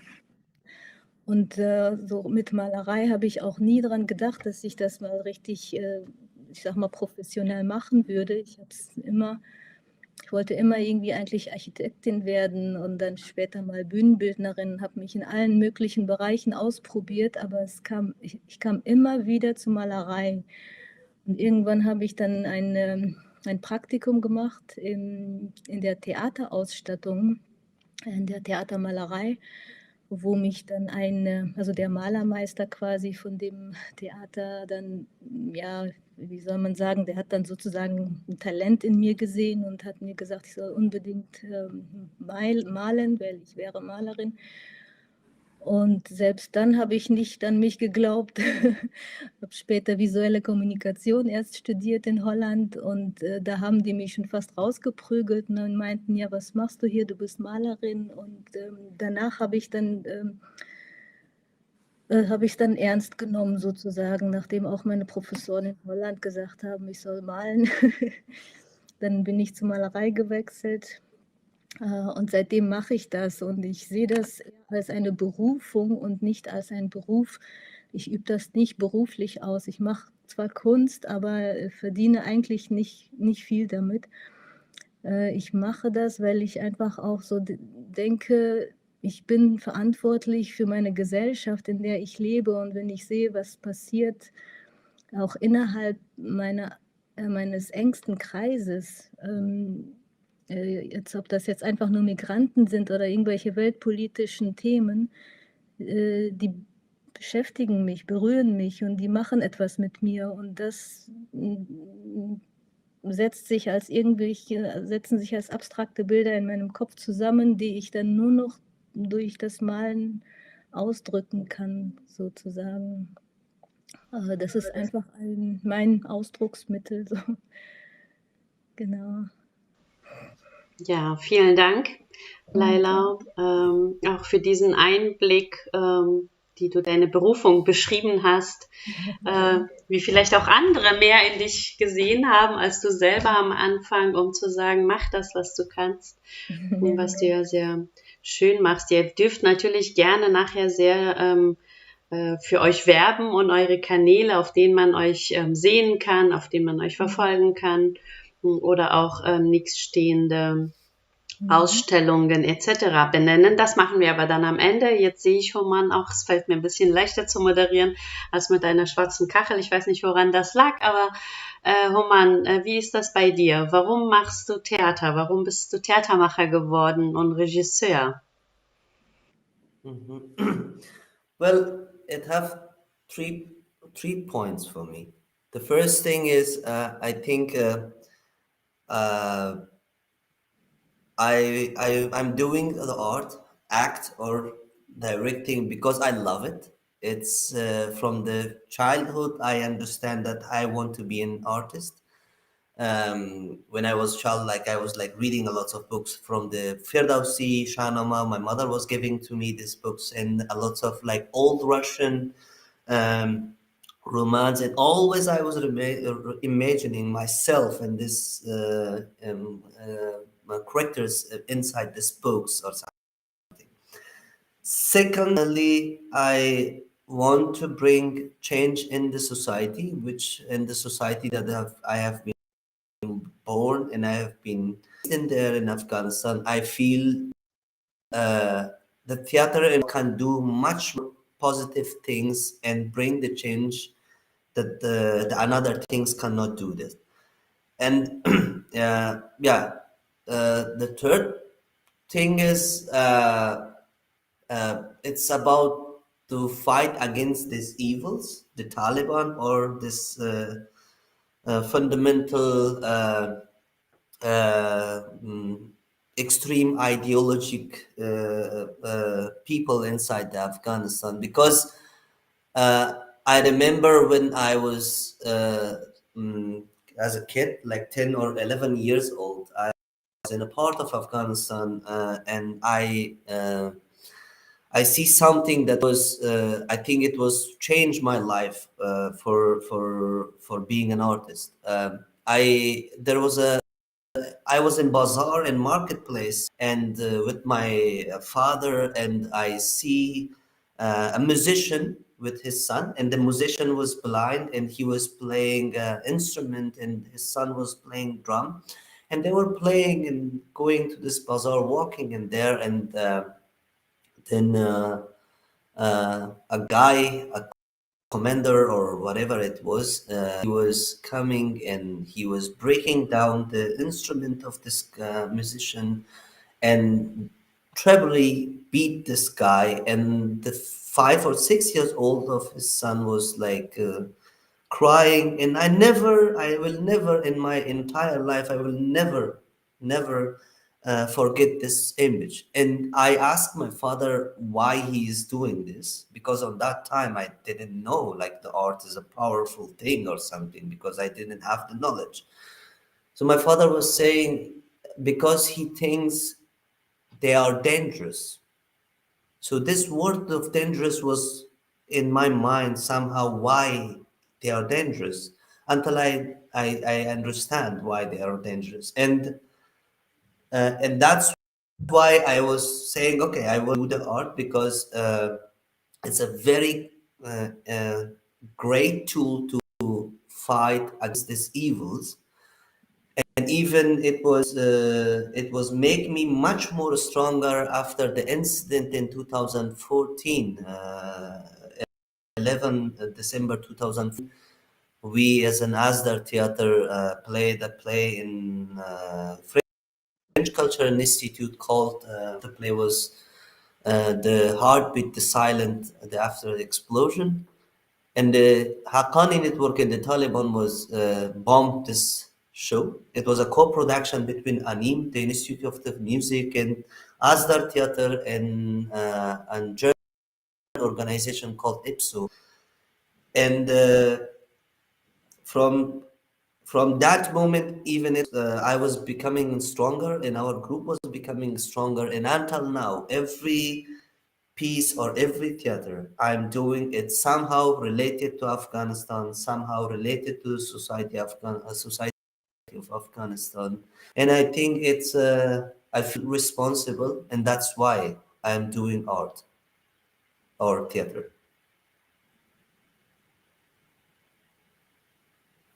Ihr habt alle drei, vielen Dank, Frau Mann, ihr habt alle drei gemeinsame, ähnliche Worte benutzt, nämlich, dass ihr gesellschaftlichen Wandel vorantreiben möchtet oder ihr auf alle Fälle in eine Gesellschaft oder in Gesellschaftsteile heranwirkt und gebrochene Ereignisse, gebrochene Personen gesehen habt oder Ereignisse euch geprägt haben, die die Macht von Kunst euch sozusagen übertragen haben oder gegeben haben. Das konnte ich jetzt zumindest zusammenfassend ein bisschen raushören. Ich würde das gerne ein bisschen noch vertiefen in die Richtung mit der Frage, wie sah das aus in der Phase, in der euch den verschiedenen Genres und Sujets angenähert habt? Ob es die Ausbildung war oder schon praktisch ihr Kunst gemacht habt? Laila, vielleicht diese Ansicht aus der diasporischen Sicht in Europa. Du hast es leicht angedeutet, es ist eine sehr patriarchalisch geprägte Struktur, sicherlich auch sehr weiß strukturiert und sehr weiß geprägt. Und in der Ausbildung gab es da Momente, wo du dich finden konntest mit deinen Referenzen zu Afghanistan, zu Asien. Du hast dich als muslimische Frau bezeichnet. Also spielt die Kunst anderer Kontinente in der Ausbildung in Europa eine Rolle? Findest du dich darin wieder? Hast du dich darin wiedergefunden? Und die Frage von der anderen Seite an Sarah und Human, wie war das in eurer Ausbildung? Habt ihr euch an örtliche Referenzen orientiert, also an afghanische, asiatische? Ne? Du hast Human ein bisschen gesagt, du hast viele Bücher gelesen und Bilder gesehen.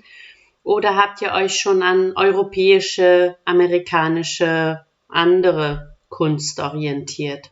Das war eine lange Frage jetzt, ne? Aber vielleicht fängt eine von euch an und die anderen können andocken. Vielleicht Laila als erstes. Okay, ja, gerne. Ja, also dadurch, dass ich in Holland studiert habe, das ist halt ein europäisches Land, das ist natürlich auch sehr geprägt von europäischer Kunst, auch die Themen, die sie durchnehmen der Kunstgeschichte. Also wir hatten ja auch die Fächer Philosophie und Kunstgeschichte gehabt und da werden schon hauptsächlich europäische und amerikanische Künstler behandelt. Wir haben zum Beispiel nie irgendwie Künstler aus Russland oder China oder irgendwelche anderen asiatischen Länder durchgenommen. Und das prägt natürlich. Ich habe mich während meiner Studienzeit fast ausschließlich nur mit diesen großen Klassikern, die man hier in Europa kennt, auch beschäftigt. Also eigentlich durchweg während des ganzen Studiums ja so Größen wie Van Gogh oder Picasso, Munch, Cézanne und Delacroix und was weiß ich nicht, diese ganzen Klassiker und die Renaissance-Künstler natürlich auch.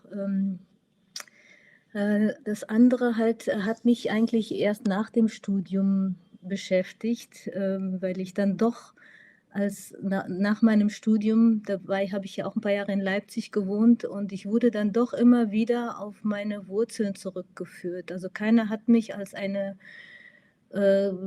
einfach nur als Künstlerin gesehen, sondern immer nur als eine afghanische Künstlerin.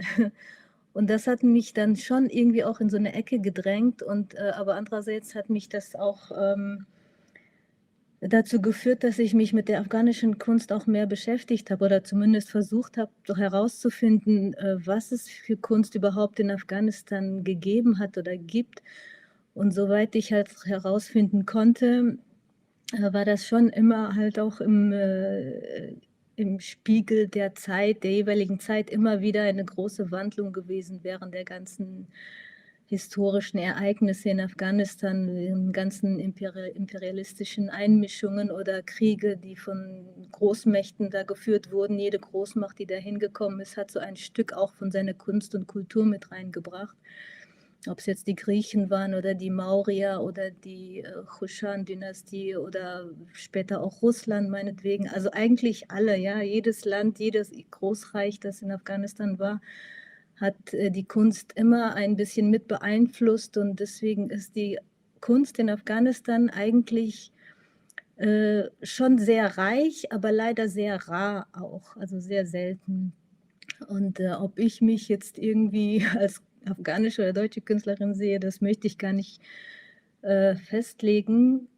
Ich möchte mich nicht in nationalen Grenzen einschränken lassen, sondern ich möchte halt schon so mehr so eine kosmopolitische Sicht über das Ganze haben, weil Kunst hat nichts mit Nationalität zu tun. Kunst hat eine Universalsprache und das ist eine visuelle Sprache und diese visuelle Sprache ist für jeden sichtbar. Also jeder kann es eigentlich verstehen, der so auch ein bisschen, muss nicht mal unbedingt geübt sein, weil es ist nicht nur eine visuelle, sondern auch eine Gefühlssprache. Ja? So das Gefühl, Gefühle haben alle Menschen auf der Welt, sogar Tiere. Und selbst wenn Sie ein komplett abstraktes Bild sehen, wo Sie eigentlich keinen Gegenstand erkennen können, kann man nicht verstehen, aber man kann es fühlen und man kann es nicht erklären. Deswegen ist Kunst immer etwas, was man zwar verstehen kann, aber nicht wirklich begreifen kann. Ich weiß nicht, ob das verständlich ist, aber so sehe ich das. Jetzt weiß ich gar nicht, ob ich deine Frage beantwortet habe. Durchaus. Es gibt da keine richtige und keine falsche Antwort. Das war tatsächlich eure eigene Verortung. Wo positioniert ihr euch vielleicht eben aus eurer Ausbildung heraus? Was hat euch da auch geprägt? Sarah Nabil und Homan Rissa, was ist bei euch in der Ausbildung die Orientierung gewesen? Afghanische Kunst, europäische Kunst, Weltkunst, kosmopolitisch? Was ist da so alles da? Wer möchte kurz zeigen oder losstarten? Wenn es okay Gerne, ist, dann Sarah. Ja, natürlich. Wie ich habe vorher gesagt, ich habe in Afghanistan gar nicht so Kunstakademie gelernt und habe auch keine Ausbildung in diesem Bereich gehabt. Ja, ich habe immer Amateur so Kunst gemacht und ich habe auch erst so, als ich Kunst angefangen habe, so, das war so moderne Kunst durch dieses Center for Contemporary Arts of Afghanistan. Das war das einzige Center. Und das ist auch, wenn man auch, ich würde auch so immer, das ist auch eigentlich so, wenn man die Kunstbewegungen in Afghanistan sieht, so speziell in diesen 200 oder 300 Jahren, so die Modern Art oder so Contemporary Art, so kann man so die Anfang dieses dritte Bewegung, kann man sich erst als dritte Bewegung so bezeichnen und zweitens so erst in diesem 21. Jahrhundert, so 2004, als dieses Center gegründet wurde. Und als ich so in diesem Center, ich habe ja erst mit dem mit Grundlagen angefangen, so Grundlage von Kunst, so wie macht man so Zeichnen oder Malen und so Farben. Es war so nur die Anfang oder die Grundlage oder die Grundkenntnisse.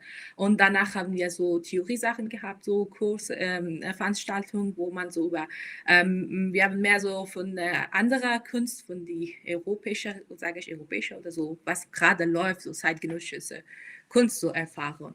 Und für mich es ist schon so, weil ich auch einmal diese Frage bekommen habe, ob mein Kunst hat sich auch jetzt entwickelt oder sehe ich so Unterschied, seitdem ich hier bin und jetzt ich studiere so, ich mache gerade meinen Master. So, für mich war so, die Medium spricht für mich gar nicht am erst. für mich ist so das erste oder das wichtige Sache in meiner Kunst ist, was ich sagen will damit. Das heißt, das Konzept ist das Wichtigste für mich als so ein Medium, ob das ein Malerei ist oder eine Installation ist oder keine Ahnung. So daher und die Konzepte, dass ich so auswähle oder die ich habe, sind meistens so, weil ich immer noch, ich trage so, ja, ich habe so, ich sage auch immer so, ich trage zwei Identitäten, so afghanisch und hier ist Deutschland und auch das ist zwei Kulturen und das sieht man auch so sehr präsent in meinen Kunstwerken und was ich noch sagen will, ja und das heißt so diese Ausbildung geprägt nicht so stark meine Kunst, weil ich habe meine Richtung in meiner Kunst und für mich ist so Kunst ein Weg, ein Kämpfweg so. Und daher für mich so dieses Kämpfen oder was ich damit so sagen will, ist so sehr, sehr wichtig als so Medium oder ob das so geprägt von europäischer Kunst oder so, keine Ahnung, von, ja, ich weiß nicht, ob ich das richtig gesagt, aber ich kann sie nicht Der hören. Historia, die dich bringt, sondern eher die Reaktion auf zeitgenössische. Und du hattest ja am Anfang auch gesagt, diese emanzipatorische Energie, die dich überhaupt dazu gebracht hat. Also ich fand es jetzt gut verständlich. Roman, wie sieht's bei dir aus? Hast du Orientierung gehabt? Woran hast du dich orientiert in deinem Weg bisher? Well, I study in the Faculty of Fine Arts, and most of our professors were studied in the Soviet Union. So we study as the school was following the methods of the Stanislavski. So it was a Soviet Union based theater studies in Afghanistan. But we were lucky because on that time, because international community and the theater was a little bit active from the outside, and we had lots of professors from French and Germany that we did also study Brecht method, Bertolt Brecht methods, and then after that, I think because I have studied as well a little bit of Peter Brook work and other directors or other scholars of theater, then I really want to, or I really like committed to work as a follower of Brecht, because I am finding myself in this kind of method really free. And somehow I want in my works to break up the third wall between the actors and and the audience, to be really interact with the audience and bring the audience as well in my shows, and mostly in here in Germany, the works that I have been directed is somehow it's story perspectives it have, and also it have something to give for the European audience, which the last three projects that I have been done in here, it was the story of a soldier, NATO soldier, that he was in Afghanistan, and also the story was about Bachabozi or playboys. So it was a kind of mixture of different kind of stories. And then I also directed some theaters completely just for European stages. Like the last one, it was a co-production or co-directing with one of my colleagues, and it called the Animal Testing. It have of Afghani perspective. So I was testing myself in different things to learn the methods of theaters in Europe, and as well the theater in Afghanistan. And I find it this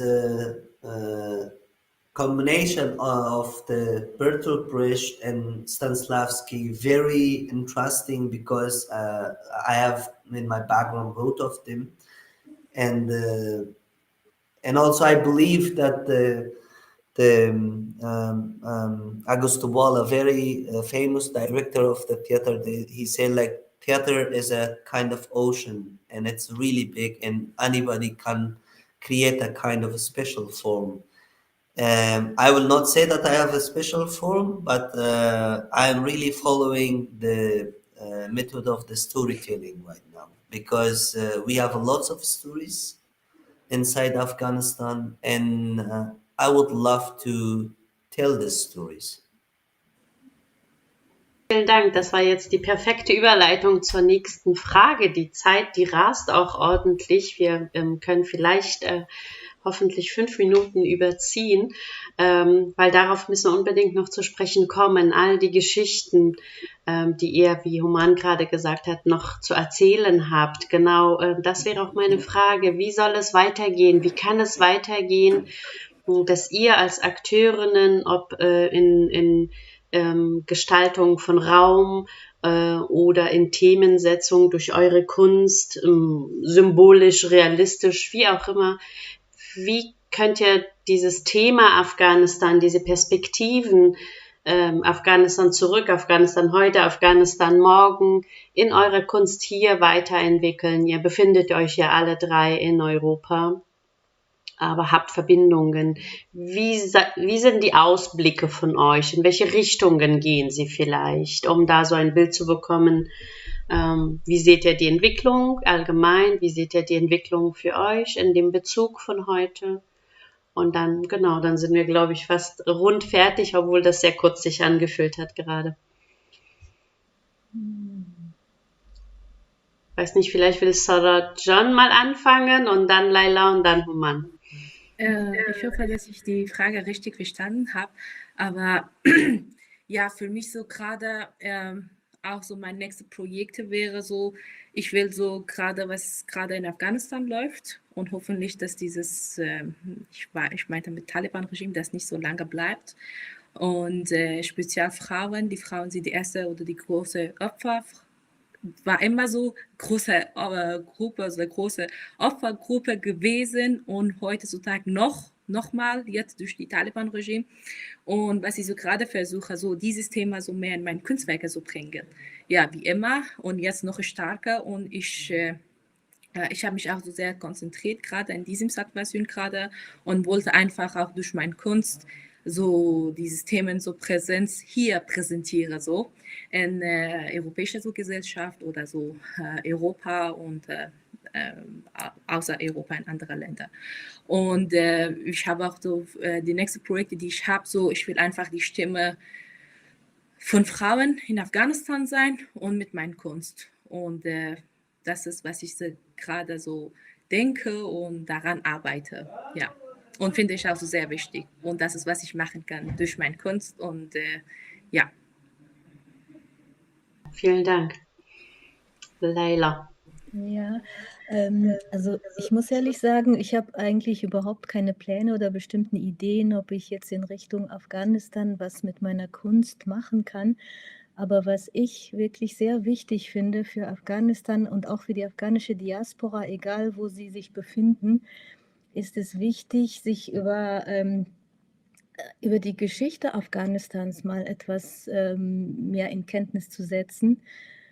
Weil im Moment höre ich, egal wo, ob in den Nachrichten oder ob von den afghanischen Flüchtlingen, die hierher kommen, es gibt immer nur Beschwerden über Afghanistan bzw. über die Taliban.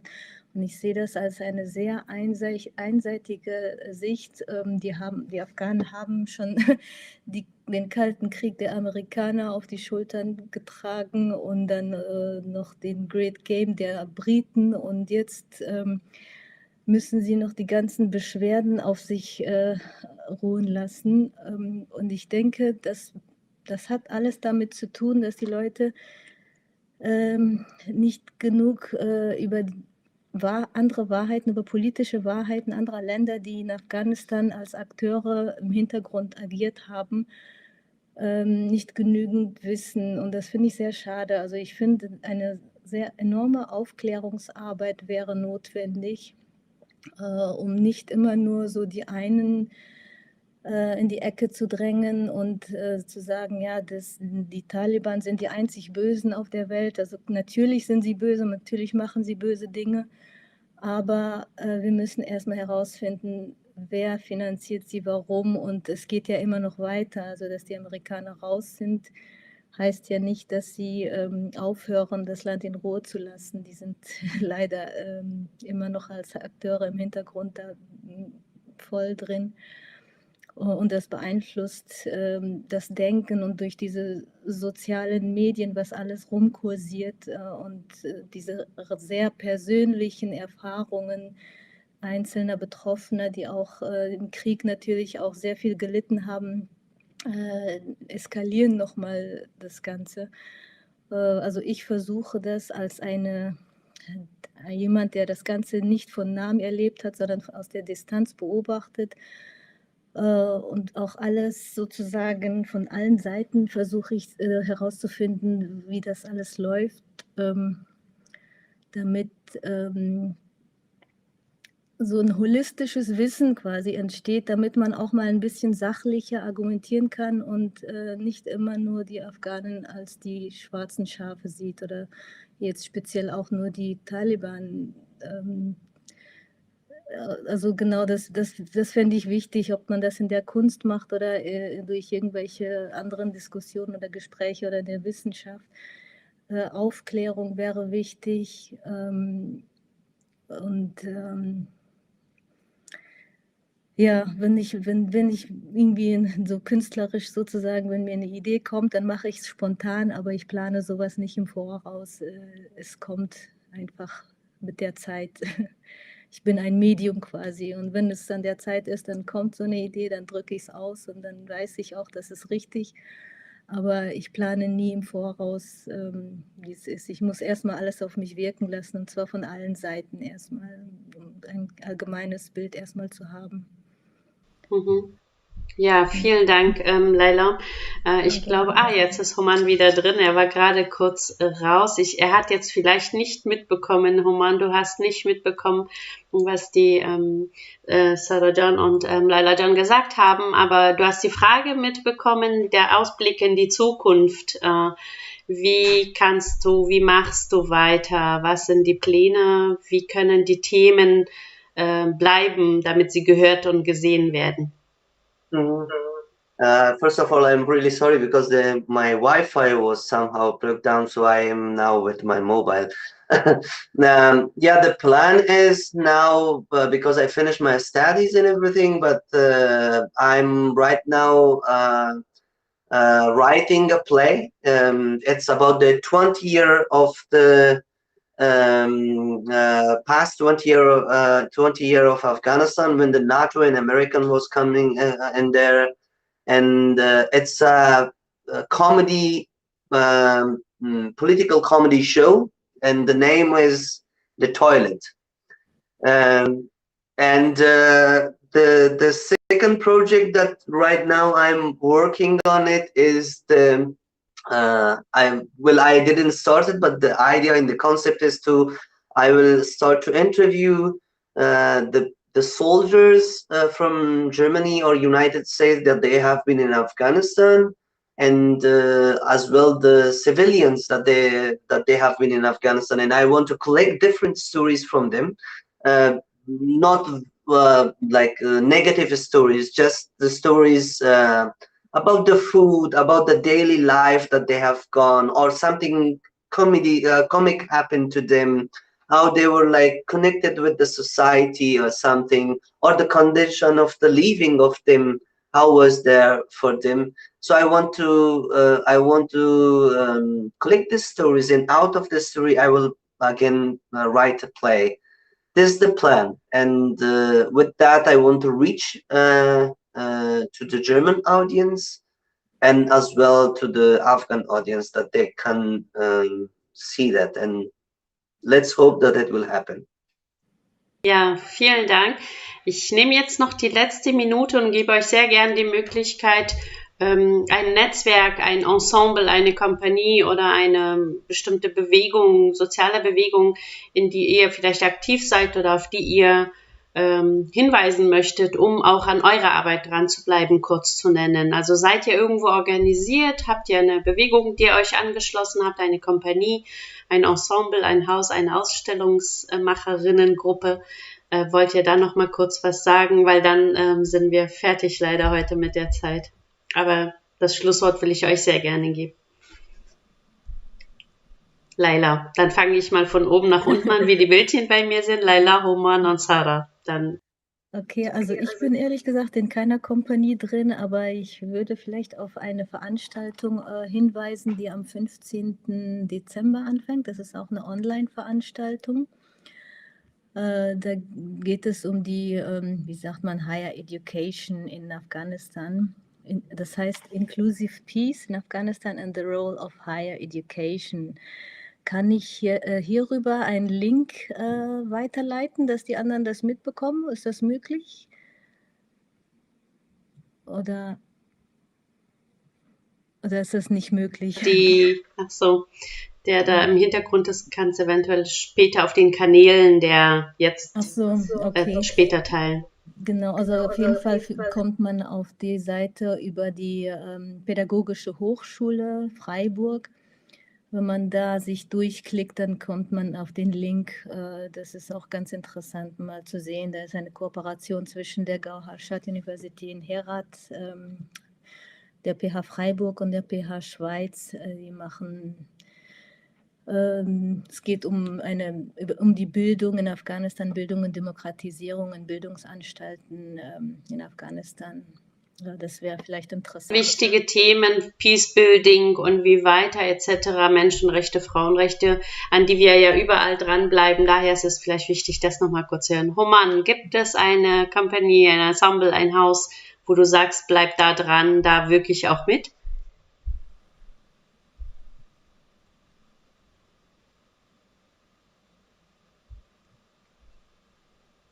Ich höre dich leider auch nicht.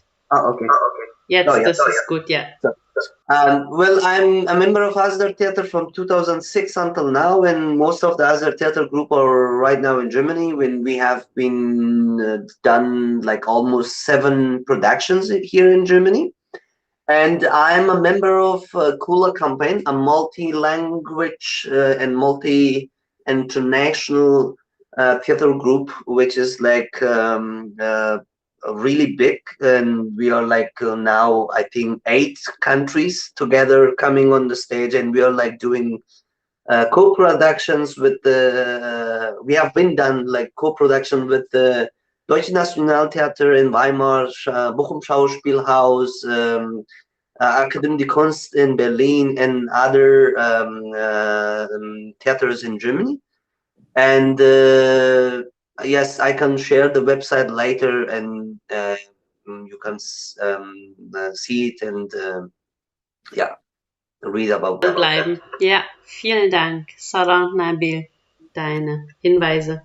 Ja, so eigentlich ich bin so eine selbstständige Künstlerin und ich mache meine Kunst, aber ganz so, weil ich so selbstständig bin, so ich gehöre nicht so in einem Verein oder so. Ich meinte so in so einem künstlerischen Sinn so. Und ich bin selbstständig, aber was ich so, ich bin auch so gegründet oder so Mitglied von manchen Vereinen und was wir auch so neulich gemacht haben, das heißt so Alliance for Afghanistan. Wir haben auch ein großes Fokus in Art und so Kunst in Afghanistan. Und das kommt aber so in 2020, so 22, sorry, mehr unserer Aktivitäten. Und ich bin auch Teil einer großen Bewegung, das heißt so Global Movement for Peace in Afghanistan, wo wir auch gerade, wir würden so eine große Ausstellung, aber es wäre so eine Wandausstellung durch die Städte über Afghanistan-Situation, so eine Art so Graffiti und so Videoinstallation machen. Das kommt in 2020 und das ist kommt auch so, ich habe 2 große Projekte in 2022. Das ist ins Kunsthalle Mannheim. Das ist am 4.5. Ihr seid alle eingeladen, die Leute, die hier in Deutschland sind. Ja, und nachher ist eine Performance und es geht um so Frauensituationen und so Frauen und die Stimme der Frauen zu sein und auch so mit denen so stehen. Und die zweite Ausstellung ist auch nächstes Jahr, es ist in Chile. Das ist in die Museum für Menschenrecht und Erinnerung. Und das passt also sehr gut mit thematisch, weil dieses Museum ist so für Menschenrecht und so Erinnerung. Und ich werde auch eine große Installation da zeigen. Und das fokussiert sich auch in gerade die Situation von Afghanistan und speziell Frauen. Super. Vielen Dank für eure Stimmen, für eure Ideen und den Geschichten. Einen Applaus von euch, von mir und ich denke auch von allen Zuschauerinnen. Wir haben etwas überzogen. Planmäßig geht es sozusagen jetzt nahtlos weiter, aber ich vermute 1-2 Minuten Technikcheck für die nächsten Panel, was 45 weitergehen sollte, brauchen die Leute im Hintergrund. Danke auch an die Technik und an die Organisatorinnen. Vor allem aber große Dank an euch 3, dass ihr heute dabei wart. Bleibt in Verbindung mit uns und wir bleiben in Verbindung mit euch und schauen, wie eure Werke auch noch mehr nach außen gehen können und eure Themen. Vielen Dank fürs Dabeisein und bis bald hoffentlich. Danke. Danke auch. Tschüss. Tschüss.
به برنامه امروزی ما خوش آمدین.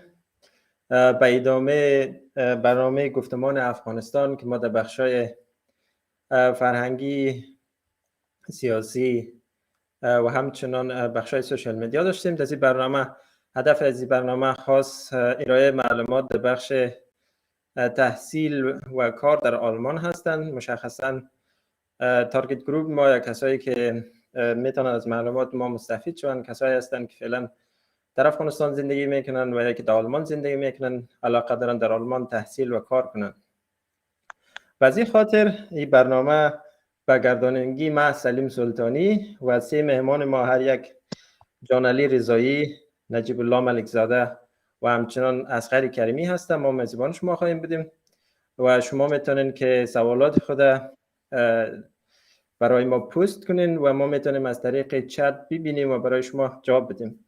برنامه امروزی ما مشخصاً در چارچوب 3 موضوع مشخص شده. در قدم اول در بخش نحوی گرفتن پذیرش در دانشگاه‌های آلمان معلومات خواهیم ارائه کرد و در بخش دوم در بخش فرصت‌های تحصیلی و بورسیه برای مهاجرین در آلمان و خصوصا کسایی که در آلمان مقیم هستند.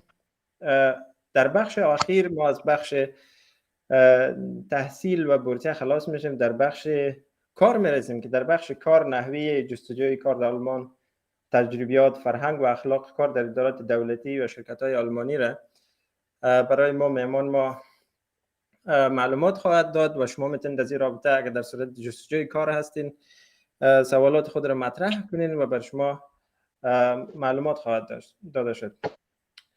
در بخش اول نحوه گرفتن پذیرش در دانشگاه آلمان، مهمان ما جان علی رضایی معلومات خواهد داد. جان علی رضایی فارغ التحصیل ماستری مهندسی محیط زیست از دانشگاه تهران است و همچنان ماستری مهندسی عمران هایدرولیک از دانشگاه پلیتکنیک گرونویل فرانسه. همچنان دارای مدارک تخصصی یا مدارک دوره‌های تخصصی از کشورهای مختلف مثل ایتالیا، هلند و همچنان دریافت بورس‌های مختلف از نهادهای مختلف هستند.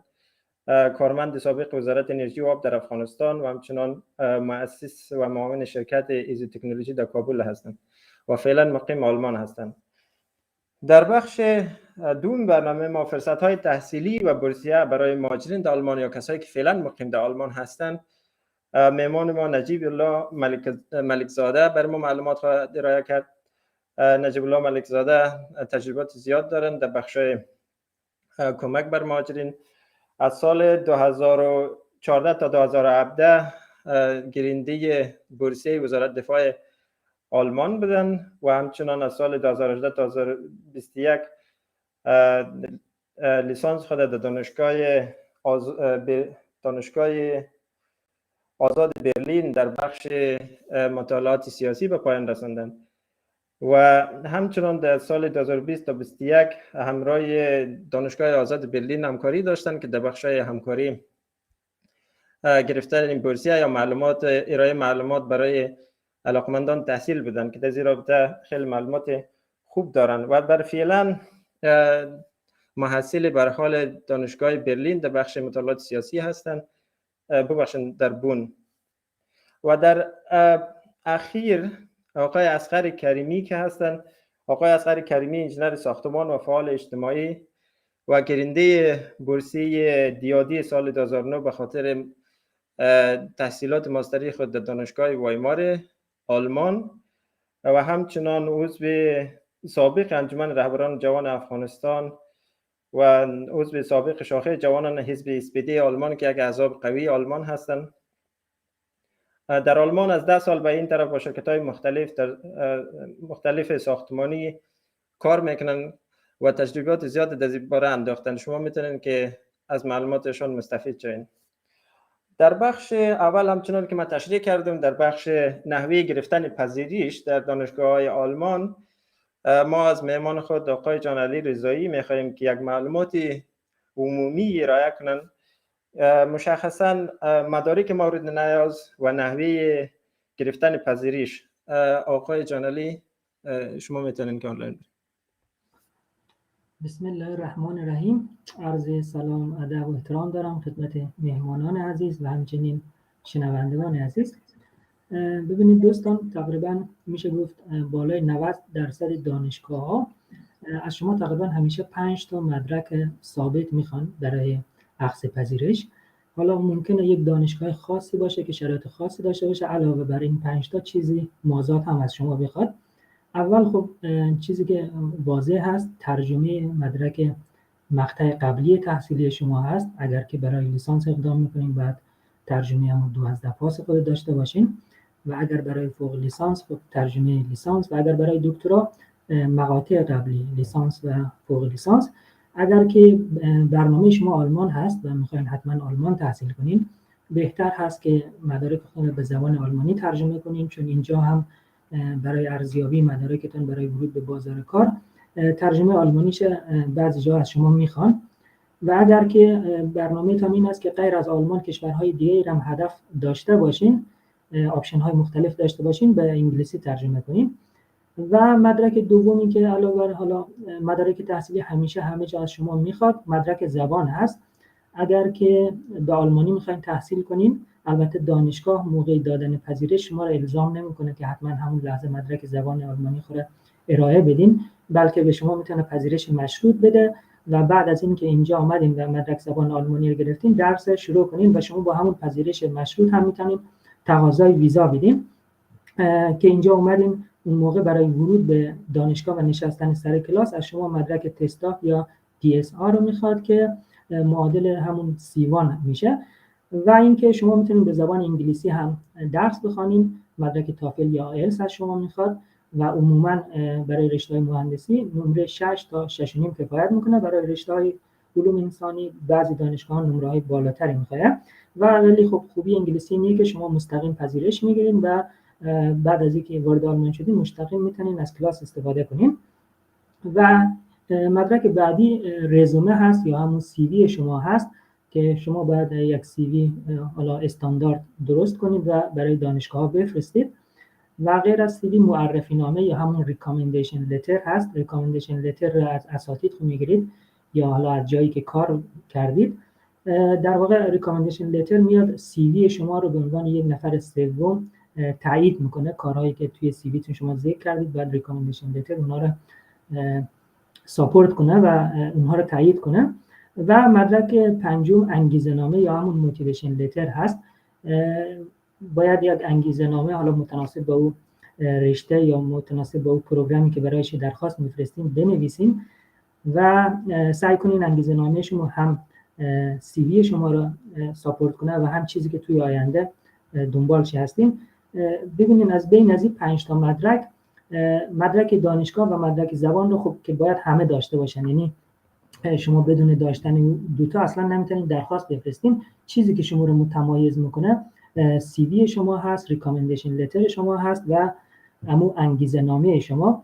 سعی کنید روی اینها کار کنید و اینها اینطوری نیست که توی یک شب آماده شه، چون زمان میبره، نیاز داره بارها بازنویسی بشه، اصلاح بشه و برای از این کار شما نیاز دارین تولید محتوا کنین. شاید 6 ماه 1 سال شما مجبور باشین روی زبان و روی اینکه آپدیت کنین همش CV خود، معرفی نامه خود، سعی کنین از اساتید مختلف بگیرین متناسب با پوزیشنایی که میخواین برایش اپلای کنین، متناسب با مو رشته‌ای که میخواین اپلای کنین و نوشتن موتیویشن لتر خودش زمان میبره. این 5 تا تقریبا ثابت هست برای همه دانشگاه‌ها، حداقل میشه گفت برای 90% دانشگاه‌ها همین 5 تا رو از شما میخواد، مگر اینکه میگم یک پروگرام خیلی خاص باشه که علاوه بر این 5 تا چیز دیگه از شما بخواد.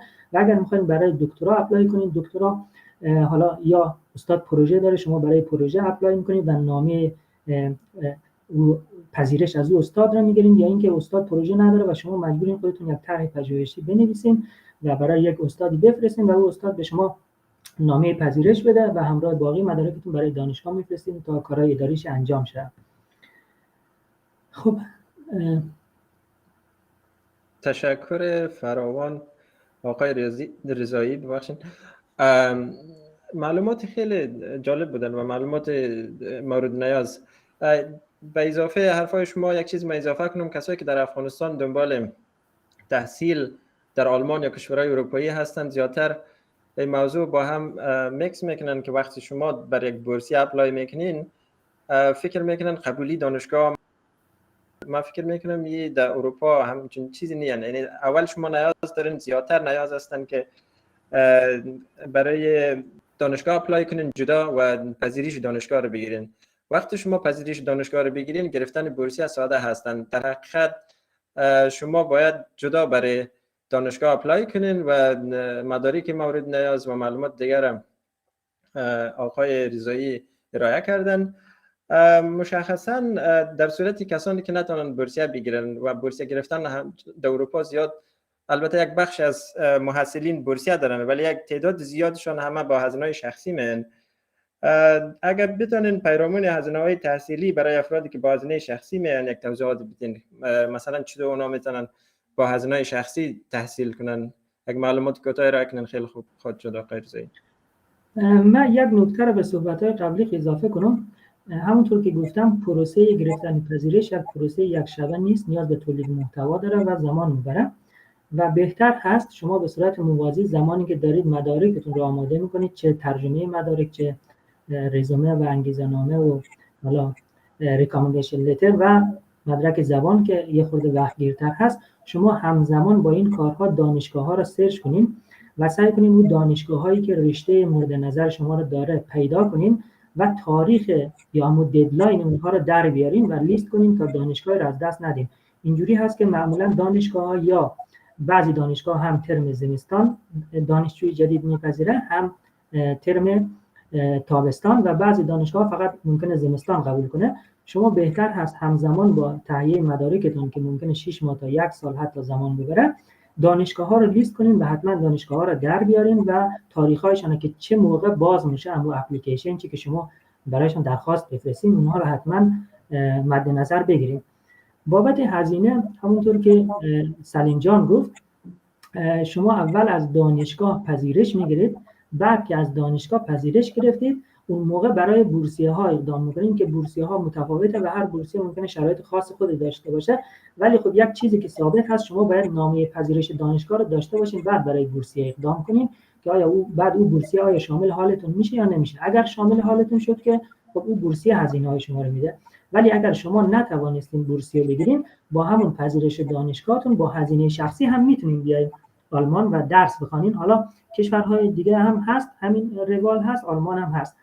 آلمان برای اینکه شما با هزینه شخصی بتونین بیاین درس بخوانین از شما میخواد که یک بلاک اکانت درست کنین توی یکی از بانک‌های آلمان که این به صورت آنلاین و اینترنتی هم قابل انجام هست. شما یک بلاک اکانت درست میکنین تقریبا 10400 یورو برای سال 2021 شما باید توی حسابتون باشه که معادل 1 سال هزینه شماست.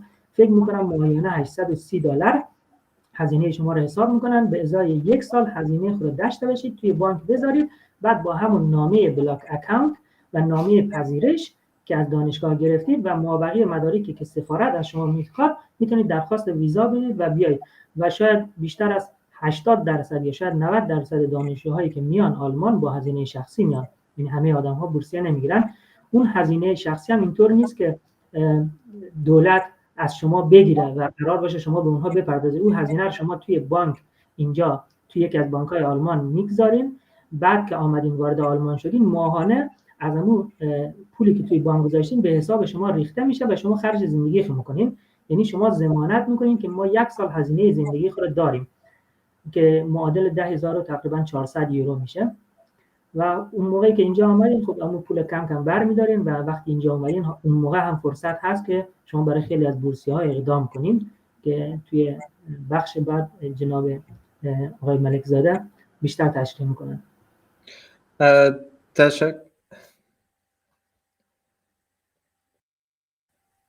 تشکر فراوان بابت معلومات شما در بخش نحوه گرفتن پذیرش از دانشگاه آلمان و همچنان معلومات پیرامون هزینه‌های تحصیلی برای افرادی که میخواین به شکل خصوصی تحصیل کنن.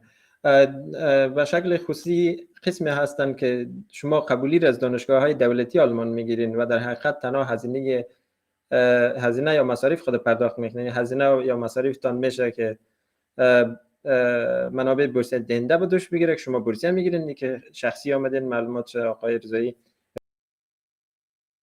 در بخش دیگر ما خیلی از کسای هموطنان ما از افغانستان فعلا در اخیر در آلمان مقیم شدن و یا کسای دیگه هم هستن که پلان برنامه دارن و میخوان بفهمن که چی چانسای صدای ما دارین؟ چی چانسای در آلمان برای از افراد وجود دارد؟ آلمان مخصوصا دانشگاه ها در این اواخر خیلی فرصت های تحصیلی را بر مهاجرین مهیا کرده بود که اکثر مهاجرین بنا به دلایل از او چانسا خبر نداشتن و نتونستن که استفاده کنن یا تنها استفاده نتونستن. فعلا در این بخش آقای ملک زاده برای ما یک معلومات کلی خواهد ارائه کردن. اول که چی فرصت های وجود داره و در مجموع ما میخوایم که بازم فوکس کنن که چطور میتونن به شکل بهتر از این فرصت ها استفاده کنن و از کجا چه قسم معلومات به دست میارن. تشکر آقای ملک زاده، فعلا میتونه شما. تشکر، سلامت باشین. دوستا صدای من رو دارین؟ بله. بعد سلام خدمت شما ارائه میکنم در اول میخواستم یادآوری بکنم که ما چند کاتگوری از محصلای افغان را در آلمان داریم. یک تعداد دوستایی که من امروز میخوایم بیشتر تمرکز روی از بکنم کسایی هستند که در آلمان آمدن، چند سال اینجا زندگی کردن و هدفشون دانشگاه هستند. خب اینا شرایط برایشان تا یک حد زیاد را فراهم هست که درسای خود را اینجا شروع بکنه و درسای خود را اینجا ادامه بدن. خب اکثریت کسایی که درخواست پناهندگیشان قبول شده، اینا اگر از خانواده‌ای که توان مالیشون پایین تر باشه، خب میتونه که درخواستی بافوق بده و بافوق را هم گرفتن میتونه. دو قسمت ادارات دولتی آلمان با دوستای ما همکار هستن.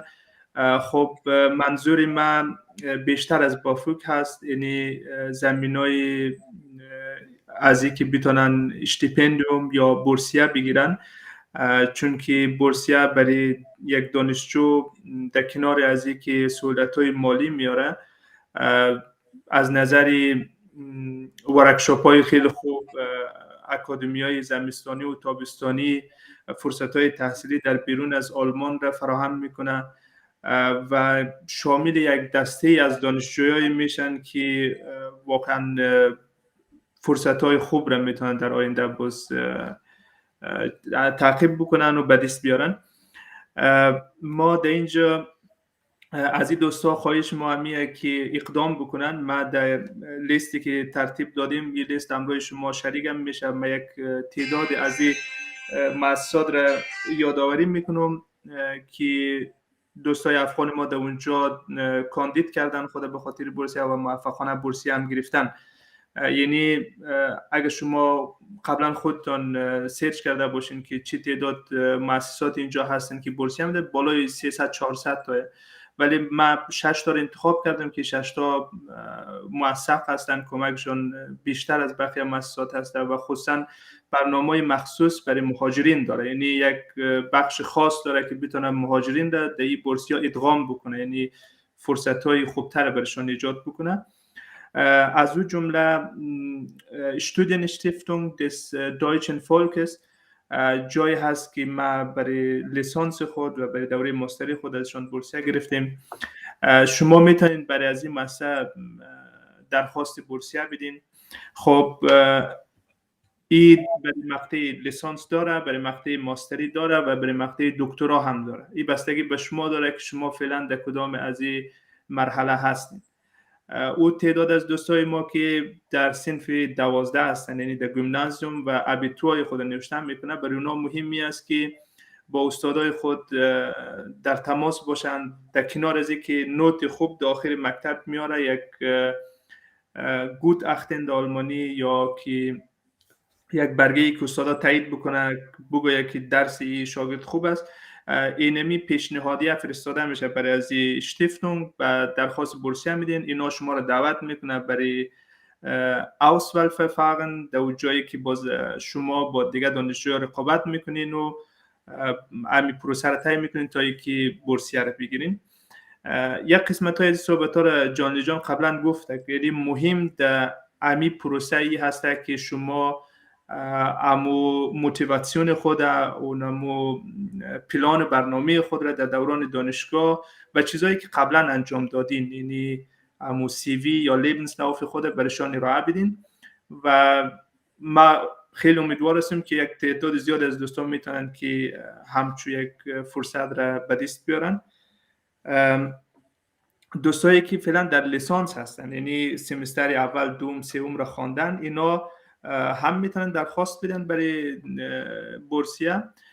اینا سطح نمرات خود را در سمستر اول دوم سوم یا در سمستر اول دوم با تاییدیه 2 تا از پروفسورایی که دارن و موتیویشن لیتری که خودش نوشتن میکنه، اینا رو میفرستن برای امی شتیفتونگ، برای امی مؤسسه، باز اینا دعوت میشن. مهم در اینجا امو قیودات زمانی هم هست، یعنی سالانه 1 بار برگزار میشه یا سالانه 2 بار برگزار میشه که امیر شما در نظر داشته باشین. من لینک هایی را که برای شما تهیه کردم، اونا وقتش را دقیق برای شما نوشته کردن که چه وقت اقدام شه و چه وقت شما دعوت میشین. دوم اشتیفتونگ یا مؤسسه‌ای که برنامه خاص برای دوستای افغان دارن، فریدریش ابل شتیفتونگ یا FES. شما میتونید برای بورسیه از اینا هم اقدام بکنین. دوستایی که شامل حزب SPD هستن، FES یک نهاد نزدیک به SPD هست، شما اقدام بکنین، چانس بسیار خوب وجود داره. اگر شما شامل حزب هم نباشین مشکل نداره، اینا بعضی از شرایط را خب اصل قرار داده تا برای دانشجویا بورسیه بدن. این برای دانشجوی آلمانی هم همین شرایط هست و برای دانشجوی بین‌المللی هم هست. خب در این قسمت نیاز نیست که شما باید مهاجر باشین. اگر مهاجر باشین هم حتما میتونید ثبت نام کنین. اگر به شکل ویزه قانونی آمده باشین در اینجا در آلمان درسای خود را بخوانین، هم میتونید برای بورسیه چی کنین، اقدام بکنین و درخواست بدین. مو عنوانایی که در آلمانی است برای شما میگم. یک کمی Gutachten, Motivationsschreiben, Interview zum Lebenslauf، بعد سوسیال انگاژما، یعنی فعالیتایی که شما در کنار درس و دانشگاه دارین. این مهم است. در اکثریت از این بورسی‌ها که من شرایطش را میدیدم برای جلسه امروز آمادگی میگرفتم، یعنی 99% از این نهادها از شما میخواهد که شما در کنار درس فعالیت‌های اجتماعی هم داشته باشین. شرط قرار نمیده کدام نوعی از فعالیت اجتماعی، ولی یک چیزی که شما در کنار درس انجام داده باشین.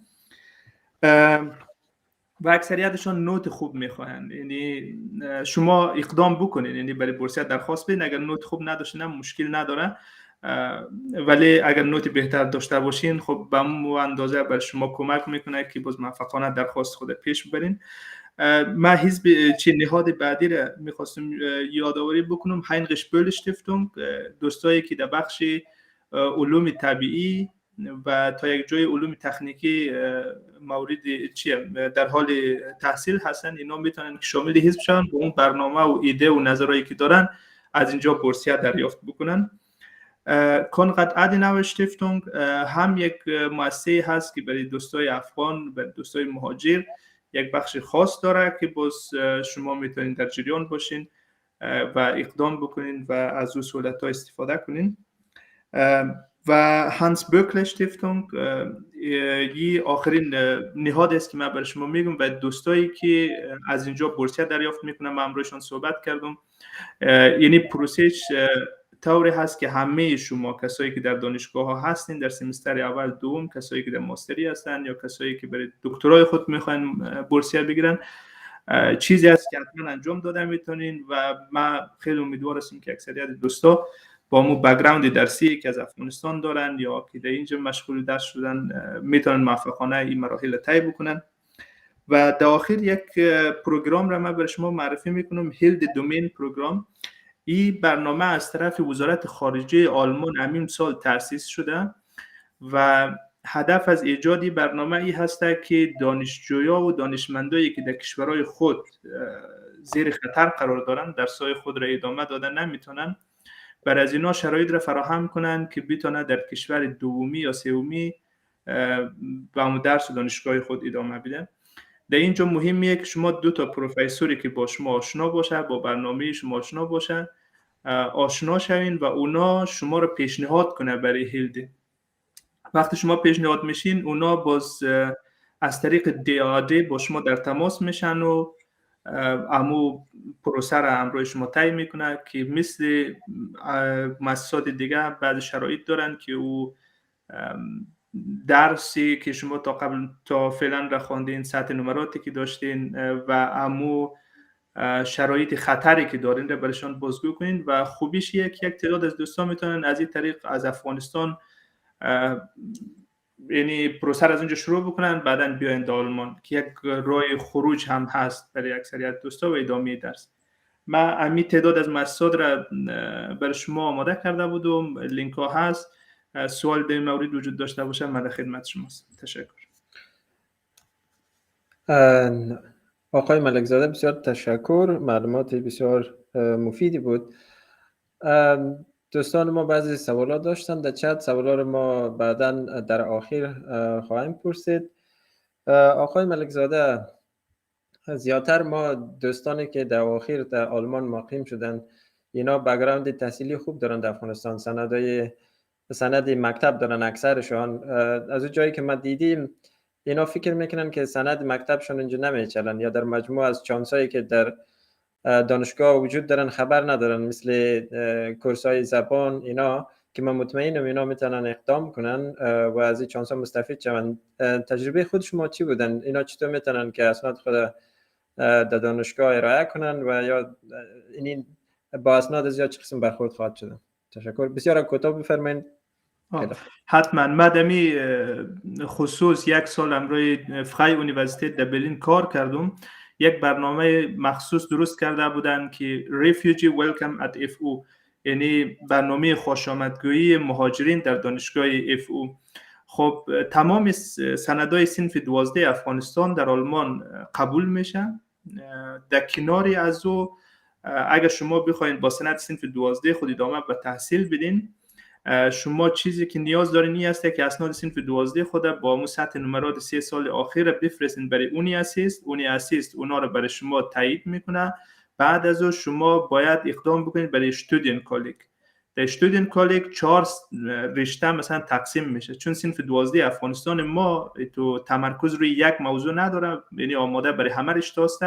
در اینجا فقط 2 سمستر شما باید مخصوص خود را آماده کنید برای 4 رشته. یک رشته تکنیک هست، یک رشته علوم انسانی هست، رشته مدیسین هست و اقتصاد. شما یک از اینا رو انتخاب میکنین و کالج در وقت موفقانه تمام میکنین شما میتونین امی سطح نمراتی که شما در کالج میگیرین با نمرات اوسط صنف پایان نامه شما از افغانستان جمع میشه و تقسیم 2، باز شما میتونین نرمال به درس دانشگاه خود در اینجا ادامه بدین. و مهمی است که شما تا مرحله به دوره که زبان آلمانی رو میتونید در بیرون بخوانید، یعنی در بیرون از دانشگاه یا در اکثریت دانشگاه آلمان یعنی برنامه را آماده کردن که شما تا سطح به دوره هم میتونید در خود دانشگاه بخوانید، بعد از اقدام در کالج بکنید. و توصیه من است که شما با دانشگاه در ارتباط باشین، باشون زنگ بزنین، صحبت بکنین، ایمیل بفرستین. اکثریت دانشگاه امی برنامه را دارن که دانشجویای مهاجر یا دانشجویای افغان را با سندهای صنف 12 شامل دانشگاه بکنه و راه را برشان هموار بکنه. بسیار زیاد تشکر. معلومات خیلی خوب بودن. فعلا ما از بخش تحصیل بورسیه خلاص میشیم. بعدا سوالای دوستان سوال میکنیم از مهمانان خود و بر فعلا خیلی تعداد زیادی از هموطنهای ما هستن که در اواخر آلمان آمدن. اینا تحصیل خوب دارن، دنبال کار هستن، میخواین کار کنن و این که برای پیدا کردن کار خیلی آلمان چون یک بازار کمپیتیتیو داره، رقابتی هستن، خیلی چیزا رو آدم باید مد نظر گرفت. و همچنان محیط کاری آلمان نسبت به افغانستان خیلی تفاوت داره و می خاطر اگر تجربه زیادتر داشته باشیم و یا که تجربیات از کسی دیگه بشنویم بر ما خیلی کمک خواهد کردن برای موفقیت ای که ما کار خوب پیدا کنیم، بعداً چطور میتونیم که در محیط کار یک کارمند خوب باشیم. به این خاطر میم از آقای اصغر کریمی در این باره میشنویم از تجربیاتش و همچنان توصیه ها و گفتنی هاش در این بخش. آقای کریمی.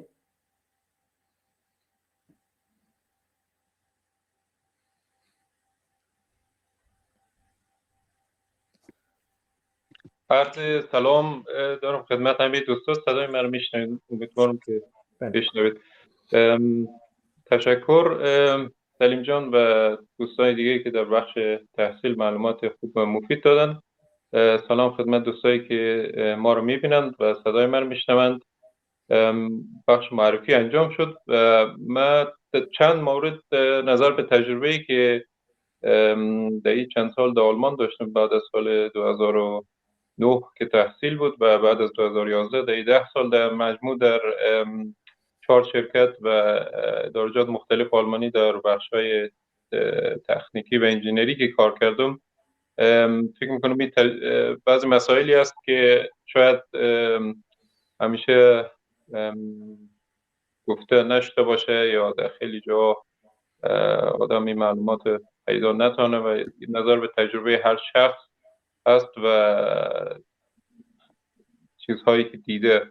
در بخش اول یک معلومات و یا مختصر در مورد کسایی که مثلا خصوصا مخاطب من کسایی که در آلمان هستند و یا مدرک تحصیلی از اینجا دارن از دانشگاه آلمان در کار مسلکی و تخصصی میخوان اینجا انجام بدن و تحصیلات عالی از اینجا دارن و یا یه هم که کسایی که در خارج از آلمان هستن کشورهای دیگه اروپایی و یا افغانستان و ایران پاکستان هموطنایی که هستن یکی از مسائل مهم در بخش اسناد کاری و اسنادی که برای درخواست روان میشه Bewerbungsunterlagen مسئله زبان آلمانی است. حداقل سطح آلمانی باید A2 یا B1 باشه و یک مکالمه عادی به زبان آلمانی حداقل چیزی است که باید دوستان داشته باشند و این بعضی رشته‌ها استثناء است و نظر به بعضی شرکت‌ها و ادارجات در بخش کامپیوتر ساینس یا برنامه نویسی پروگرامیرونگ کامپیوتر به خاطری که بیشتر کارها و سافت‌ویرها اینا به زبان انگلیسی است و او آلمانی تا یک حد خیلی کم هم باشه میشه، اما در کارهای عمومی خصوصا کارهای ادارجات بخش سوشال ساینس اجتماعیات و یا کارهای تکنیکی و طب زبان آلمانی خیلی مهم است و خصوصا در کلمات تخصصی و تکنیکی آلمانی به اصطلاح سخت برده. اینا خیلی مهم است که آدم پیش از پیش یک آمادگی داشته باشه و همین کلمات را یاد بگیره. و مسئله دیگه که مهم است بخش درخواست دادن که اسناد کاری همه به زبان آلمانی باشه و پیش از او یک نفری که در بخش یا زبان مادری خودش هست یا تسلط داره روان شده برای یک چک کردن که در آلمان معمولا هم اسناد کاری که به شکل فایل PDF در یک فایل یا داتای رایی میشه شامل صفحه اول است که دک بلد گفته میشه و بهتر است که در صفحه اول با عکس باشه و عنوان همون کار نوشته شده باشه و چیزهایی که شامل ضمیمه اونمو اسناد گفته میشه در پایینش میشه آدم بنویسه و در بخش دوم از او بخش توضیحات میاد در بخش یک صفحه که به نام انشخایبین هست و در بالا آدرس میه و که شما در جمله اول که کار در کجا دیدید و علاقمند شدید تا درخواست بدید به این کار یا خود ببرم کنید و در بخش بعدش میگه که در آخرین بخش تحصیلی که انجام دادید کجا بوده و در پاراگراف های بعدی از تجربیات کاری گفته میشه به شکل مختصر و بخش های کارهای مهمی که کردید حالا چه مربوط رشته یا کارهای اجتماعی سیاسی هم که بوده بخش هم در آلمان مثلا مهم است. از این نظر میبینن که شما چقدر توانایی کار در یک تیم و به اصطلاح پیشبرد بعض فعالیت ها دارید و میتونید در آینده هم به اصطلاح مسئولیت های دیگه هم به عهده بگیرید. و در پاراگراف آخر یا بخش آخر خیلی مهم است که مشخص نوشته کنید که چرا برای این وظیفه و این شرکت و یا این اداره درخواست روان کردید و این خیلی بخش مهم است که از کسایی که اسناد کاری رو مثلا چک میکنن درخواستایی که به عنوان برای یک کاری رای میشه شما مثلا برید در وبسایت هم اداره هست شرکت دفتر خوب ببینید یک کار مشخصی که مثلا میکنن یک پروژه مشخص و یا یک ایده و یا یک بخش خاصی که انجام میدن و میتونید که مثلا او رو به عنوان یک نقطه مهم برجسته کنید در اسنادتان او رو بنویسید و میتونه اون دلیلی شوه برای اینکه شما علاقمند شدید به این شرکت و این خیلی مهم است و میخوان رؤسای شرکت ها در آلمان بفهمن که این نفر همون یک اسنادی که رایی میکنه و 50 جای دیگه هم رایی کرده یک کپی پیست کرده یا که فکر کرده روی از وقت گذاشته داخل وبسایت شرکت یا اداره شده و دقیق معلومات گرفته و این بخش فکر کنم بخش یا اصطلاح در افغانستان کاور لیتر بود، این توضیحات خلاص میشه و در بخش آخر معمولا سوال میکنند که در خود اعلانات ما آمده که معاش که فکر میکنید نوشته کنید به آل سپورشتلونگ و اولین تاریخ زودترین فرصت که میتونید کار شروع کنید که در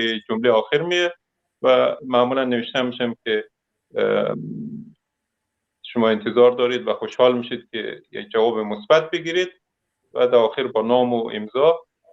در بخش اول از این هست و بخش بعد معمولا صفحه سوم لیبنسلاوف گفته آلمانیا یا همو سوانه و سی وی است که خیلی مهم است که خلاصه باشه. بعض دوستا من سی وی ها دیدم چک کردم که 3 4 5 صفحه خیلی طولانی نوشته شده، حالت داستان رقم بری خیلی مشخص، همونطور استراکچر ساختار از او کوتاه باشه، نقاط مهم برجسته شده باشه، تفصیلات مثلا همه چیزم نمیخوای باشم، بعضی مسائل شخصی فامیلی چیزا مجبور نیه همه چیز در اونجا نوشته شده، اما نقاط مهم مثلا کارهای خاصی که کردین، مدارک خاصی که دارین و یا تجربه کاری، تحصیل، لیسانس، ماسترین، هم دکترا، فلان سمینار یا کورس و ورکشاپی که مربوط از کار میشه یا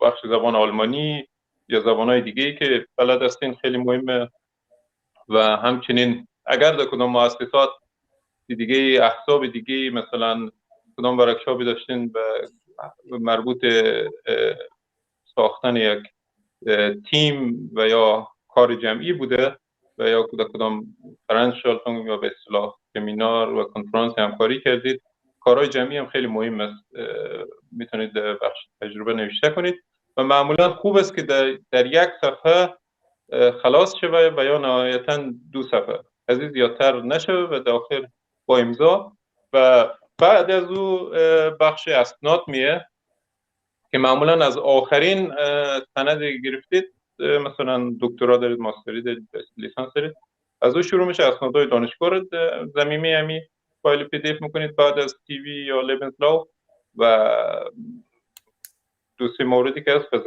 مدرک زبان آلمانی بعد از مدارک دانشگاه و سرتیفیکت های دیگه ای که اگر دارید از کدام ورکشاپ های دیگه بوده و اسنادهای کاری که دارید خارج از آلمان، کشورهای دیگه اروپایی، افغانستان کار کردید در بخش به شکل یک صفحه تایید تصدیق اسناد کاری. در اینجا یک نقطه‌ای هست که هنوز متاسفانه تغییر نکرده، اسناد تجربه کاری افغانستان در آلمان تقریبا 0 حساب میشه. ایران تا جای قبول میکنن اما اون هم اونقدر زیاد نه، در حالت 10 تا 20%، مثلا یک نفر که اونجا 3 سال 4 سال کار کرده شاید به عنوان 5-6 ماه یا 1 سال آلمان حساب شده. کشورهای دیگه اروپایی رو هم تا یک جایی را حساب میکنن، بستگی داره کجا باشه. کشورهای اروپایی مرکزی و غربی تجربه حساب میشه، کشورهای مثل سوئیس دیگه، هلند، فرانسه، ایتالیا در یک حدی البته باید با رشته سر بخوره. مثلا کسی که اونجا 2 سال 3 سال کار کرده در کشورهای پیشرفته غربی، چون سطح کار در اونجا تقریبا با سطح کار آلمان برابری میکنه و اون میتونن به عنوان تجربه حساب کنن و این بخش معاش هم تاثیرات داره که شما باید در نظر بگیرید شما یک تجربه دارید، مثلا سقف معاش برای یک آدم تحصیل کرده حالا فرق نمیکنه رشته بشه مثلا در حدود 3000 یورو در آلمان شروعش، ولی یک نفر که 2 سال 3 سال تجربه داره نظر به شهر هم هست آلمان، شهرها متفاوت، شهرهای کلان قیمت‌تر، مثلا شهرهای مثل اشتوتگارت، دوسلدورف، مونشن یا فرانکفورت 100-200 یورو ماهی تفاوتش هست، اما سقف معاش در آلمان هم شروع هم 3000 است، کسای تجربه دارن 3500 تا 4000 و در این بخش هم 2 مورد است. بعضی شرکت‌ها و ادارجات به اساس در آلمان تعریف میگه، نمیدونم اصطلاحش در افغانستان یا ایران تو چیزی هست یا نه، به اصطلاح اونجا یک قراردادی هست که با اتحادیه مثلا بخش‌های ساختمانی باو گبر میگه که اتحادیه ساختمانی است یا در بخشای فلزات و متال ایگ متال است و بس شرکت هایی که به اساس تعریف قراردادها رو بسته میکنند خیلی بهتر است کوشش کنید که با دفاتر شخصی اگر چند به اصطلاح آپشن و گزینه دارید جایی رو که شرکت های کلان هستند و به اساس تعریف میدن انتخاب کنید چون خیلی مزیت های خوب داره و اونا حتی یک هر از که معاشا به اساس کاتگوری های مختلف است گروپ بندی دارن از مثلا آ شروع میشه تا به اساس حروف الفا یا گروپ های 3 و 4 تا A9 نموره گروه 9 و به اساس مدرک تحصیلی کسی که بچلر داره لیسانس ماستری داره دکترا داره چقدر تجربه داره اما قد معاش داده میشه. اگر در ادارجات شخصی کوچکتر هستن و یا شرکت‌های دیگه اونا به اساس چیزی که خودشان فکر میکنن میدن و خیلی سخت معاش پایینتر از اوی هسته که معمولا داده میشه و نقطه دیگه که با تعریف بخش تعریف هست یکی اونا یک کمیته از داخل خود شرکت و کارمندا انتخاب میکنن هر یک سال 2 سال به نام بتریپسات میگه که این حقوق کارمندا رو حمایت میکنه و رؤسای شرکت ها نمیتونن کارمند بدون دلیل اخراج کنن و همیشه یک حمایت میشه و یک از نقاط مهم دیگه ای او است. مثلا در بخش اسناد کاری فکر کنم مسائل گفته شد و مسئله دیگه هم هست که در بخش جستجوی کار وبسایت‌های مختلفی هست. در گوگل همیشه پیدا میشه. من خودم شروع کار تقریبا 11 سال پیش شروع کردم کار پیدا کردن را زیاد تغییر نکرده، مثلا زیاد شده. بعضی وبسایت‌هایی که هست مثل استپستون است، ایندید یا هر شهر عنوان ماینشتات مثلا یک وبسایت، یکی وبسایت دیگه مربوط اداره کار Arbeit Agentur für Arbeit Bundesagentur für Arbeit هست که در این وبسایت هم خیلی رشته‌های مختلف همیشه کار زیاد هست، اعلانات و همچنین در بخش‌های اینا تخصصی تر حالا انجینری چون من رشته خودم ساختمانی است که بریم چند وبسایت خیلی مشخص هست به عنوان باوینجینیور 24 است و انجینیور 24.de مثلا هست. اینا تنها بخش انجینری یا ساختمانی است بعضی وبسایت‌ها. و یک مورد دیگه هم هست که خیلی کارها تنها در روزنامه‌های محلی اعلان میشه یا مثلا دانشگاه. دوستایی که سمستر آخرشون هست، من زمانی که در شهر وایمر تحصیل میکردم در 2-3 ماه آخرم که پشت کار می‌کردم در دالز هر دانشگاه مثلا در اعلانی که هست در دیواری که اونجا میگذارن در اعلانات بعضی شرکت‌ها حتی اونجا اعلان میکنن و دنبال کسایی میگردن که مثلا تجربه کاری ندارن و میتونن اونجا هم بکنن. و یا در اخبار و روزنامه‌های شهرها هم خیلی اعلانات میه که در اینترنت و وبسایت ها نیستش و بخش دیگه هم هست که هیچ اعلان رسمی نمیشه و داخل خود شرکت ها هست و کوشش میکنن از همون کارمندای داخل شرکت اول پرسان کنن که کدوم کسی رو میشناسن که توانایی و شرایطی کار داره و نیازی نیست که هیچ اعلان شه. بدون اعلان البته اینجا مثل افغانستان نیست که واسطه و این گپا باشه، یعنی کسی که توانایی نداره بگیرن اگر با عین شرایط باشه، اما اون نفری که او رو به اصطلاح پیشنهاد کرده یا این فیلم کرده او حق اولویت داره و چانس با او هستش، اما باید همون شرایط رو داشته باشه. و در آلمان خیلی مهمه که همه شرایطی که در او کار گفته شده رو داشته باشه چون اینجا سخت گرفته میشه مثل کشورهای دیگه مثلا حتی اروپای شرقی و جای دیگه افغانستان ایران نیست که با مثلا واسطه و یا یک نفر که بشناسی و کار نتانی بتونی یک کار پیش ببری. اینجا خیلی سخت میگیرن و نمیدونم سلیم جان وقت داریم یک 2-3 مورد دیگه ببخشید زیادم صحبت کردم در مورد مسئله فرهنگ و اخلاق کاری در آلمان می‌خواستم بگم. دقیقاً ما کم وقت داریم، 1 دقیقه 1.5 دقیقه درباره چیه اخلاق کاری یک معلومات بتین خیلی خوب میشه. و همچنان در بخش مثلا دوستای ما حالا سوال کردن کوتاه که در کدام بخشا مثلا کار زیاد هستن. معمول فکر میکنم در آلمان باید هر کس زیادتر در رشته خود کار کنه. در این بخش هم کم معلومات کوتاه 1 دقیقه 2 دقیقه معلومات بدین خیلی خوب است. درست. در آلمان اینا او رقم گفته نمیشه که در کدام بخشا کار زیاده. یک مسئله است که چون جامعه آلمان به سوی پیر شدن پیش میره و اکثریت سن جامعه بالا میره و نیروی جوان تخصصی نیاز داره و این هر سال بیشتر میشه. فعلا در بخش تا جایی که من اطلاع دارم و خواندم در بخش طب و مدیسین و بخشای پرستاری و که در افغانستان نرس میگن پلیگکرفت و بخشای مدیسین و طب خیلی نیاز شدید است. بخشای تکنیکی هم بخشای آیتی کامپیوتر و انجینری هم در آلمان نیاز شدید است. اما در این بخشا مهم است. مثلا کسایی که زبان آلمانی بلد نباشن به مشکل مواجه میشن، اما برای کسایی که خیلی از ایرانی ها مثلا با یک ویزه کاری میتونن آلمان بیان، از سفارت اونجا مثلا من یک تعداد شنیدم که ویزه گرفتن، درخواست دادن، یک پولی میگذارن و ویزه 6 ماه 1 ساله جاب دوخن یا جستجوی کار میگیرن، و یا هم از اونجا درخواست دادن با خصوصا در بخشای تکنیکی و یا نیاز کار است طب و تانستن که با از طریق اسکایپ و آنلاین مصاحبه را انجام بدن و از همون طریق قرارداد کاری را گرفتن، در سفارت بردن و توانستن که آلمان بیان و کارشون شروع کنن.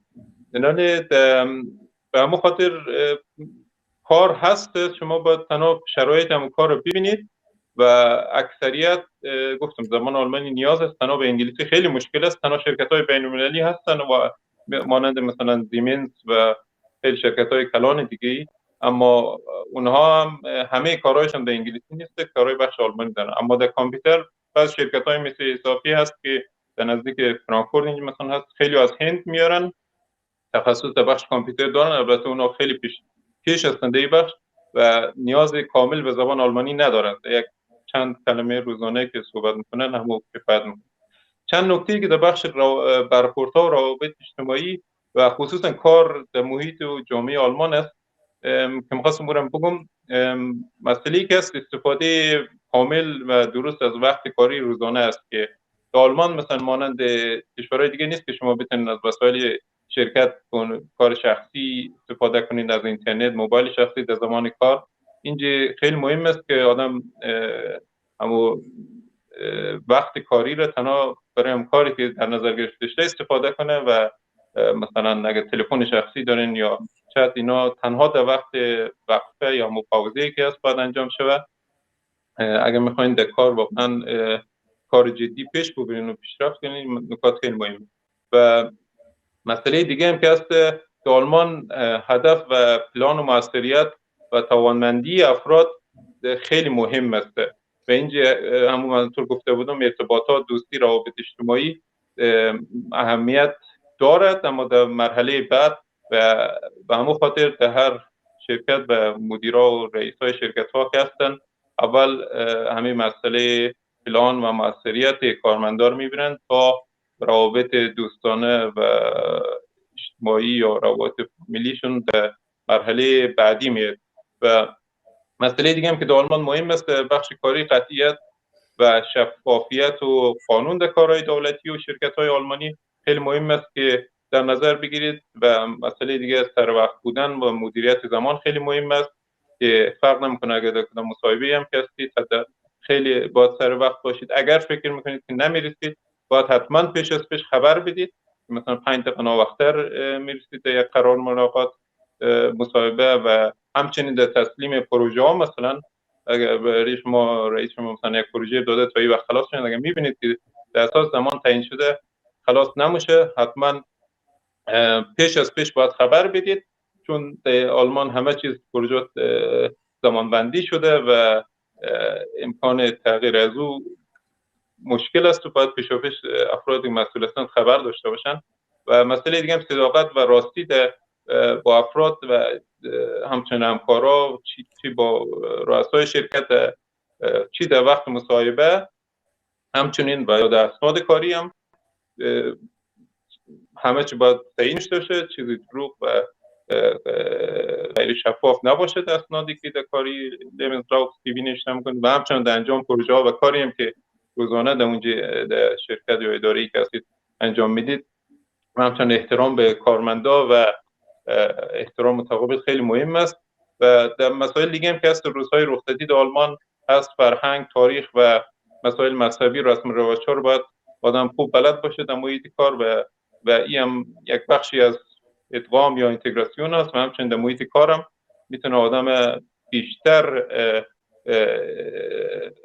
اصطلاح ادغام کنه در داخل محیط کاری و خیلی مهم است که این مسائل بدانید که روز که مثلا رخصتی است، یک رسم و رواج فرهنگی تاریخی چرا به رخصتی است روز، مثلا روز اتحاد آلمان غرب شرق، دلیلش رو بفهمین یا یک روز دیگه ای که و مسئله دیگه هم که است به طور اوسط کاری در آلمان ساعت کاری در هفته 40 ساعت است و در دوره امتحانی معمولا 3 یا 6 ماه اولی که بعد از گرفتن قرارداد کاری شما دارید، دوره امتحانی خیلی مهم است کوشش کنید که حداقل روزی نیم ساعت زیادتر اضافه کاری کنید و اگر بدون معاش هم باشه درست است، اما زیر کنترل هستید در 6 ماه اول و باید بیشتر از او حدی که تعیین شده کار کنید تا بتونید که 3 ماه یا 6 ماه را با موفقیت به پایان برسانید و بعد از او قرارداد معمولا 1 ساله یا 3 ساله یا دائم داده میشه.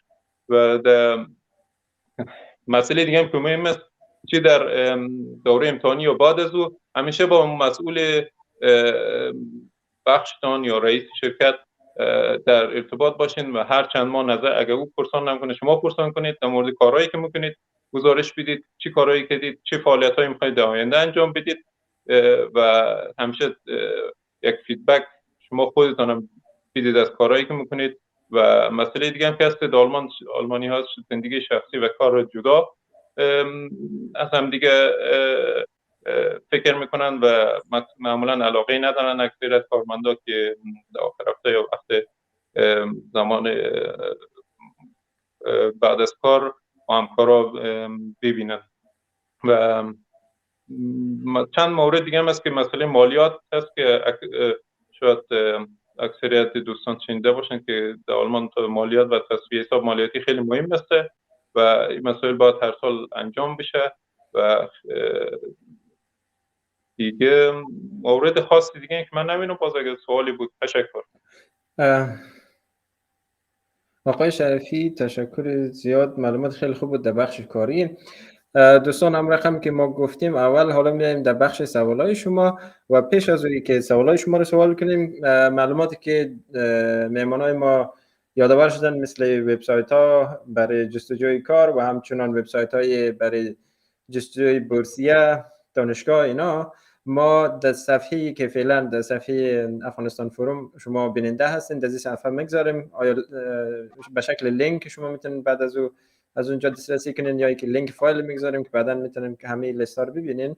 مطمئن باشین که اون معلومات ما به دسترس شما قرار خواهیم دادن. پیش از او ما میایم سوال میگیریم از دوستان ما. سوال هستن که متوجه آقای رضایی هستن. کسی سوال کردن درباره اعتبار از سند لیسانس دانشگاه افغانستان که دایرکت از شما سوال کنم. ما معمول در افغانستان فکر میکنن که وقتی ما اگه لیسانس خواندیم، لیسانس یعنی سویه لیسانس آلمان قبول نمیشه. زیادتر خیلی کسا به این شکل فکر میکنن. ما میخوایم این رو واضح بر از او بگوییم که مدرک لیسانس آیا اینجا لیسانس حساب میشه، کسی میتونه ماستری بخونن. در این بخش اگر کدام معلومات درباره اعتبار مدارک هم دارین اضافه داریش بفرمایید خوب است. بله، هیچ مشکلی ندارم. همین در حال حاضر دانشجویان زیادی داریم که از افغانستان آمدن با همون مدرک لیسانس، هم از دانشگاه دولتی هم از دانشگاه خصوصی و مشغول خواندن ماستری هستند. بعضیا با هزینه شخصی آمدن و بعضیا با بورسیه‌های مختلف من جمله دهاده. مشکل ندارم. تشکر. من یک دوست دیگه ما سوال کردم، دیدم سوال از آقای رضایی میگیریم و بعدا میریم از آقای ملکزاده سوالایی داریم که متوجه از با هستن. کسی دوست ما به عنوان سید بسم الله سلطانی سوال کردن که دانشگاه آلمان به زبان انگلیسی هست و سوال دیگه هم داشتم میخواستم میره یک جای کنم که برای ازی که در آلمان درس بخوانن آیا که انگلیسی بفهمین تنها کافی هست یا نیاز است که آلمانی هم بفهمین؟ در این باره اگر روشنی بردین. بستگی داره شما به چی زبانی پذیرش میگیرین. شما اگر کورس انگلیسی پذیرش بگیرین از شما فقط مدرک زبان انگلیسی میخواد، اما اگر کورس با آلمانی پذیرش بگیرین از شما مدرک زبان آلمانی میخواد و وقتی به انگلیسی پذیرش بگیرین برای خواندن دوره‌ای که میایین زبان انگلیسی کفایت میکنه، اما در کل برای زندگی توی جامعه و خصوصا بازار کار همونطور که آقای کریمی گفتن شما باید زبان آلمانی رو یاد بگیرید. یعنی زبان انگلیسی به تنهایی خصوصا توی حالا اکثر رشته ها جز همونطور که گفتم کامپیوتر و برق معمولا حالا این دوتا میشه به انگلیسی هم کار پیدا کرد، ولی مابقی رشته ها شما باید زبان آلمانی رو یاد بگیرید. اما برای تحصیل نه، اگر شما به زبان انگلیسی پذیرش بگیرید به زبان انگلیسی درس میکنید. تشکر. ما سوال دیگه داشتیم. دو نفر از بیننده ما سوال کردن که آیا ما میتونیم مکتب خود در آلمان ادامه بدیم؟ در این بخش آقای ملکزاده کدام معلومات دارین اگر کم روشنی پرتین خوب است؟ یک جان تشکر. من میخواستم به دو تا سوالی که قبلا شده بود یک کوتاه اشاره بکنم که خیال دوستا راحت شون و این کار خودشون هم میتونن.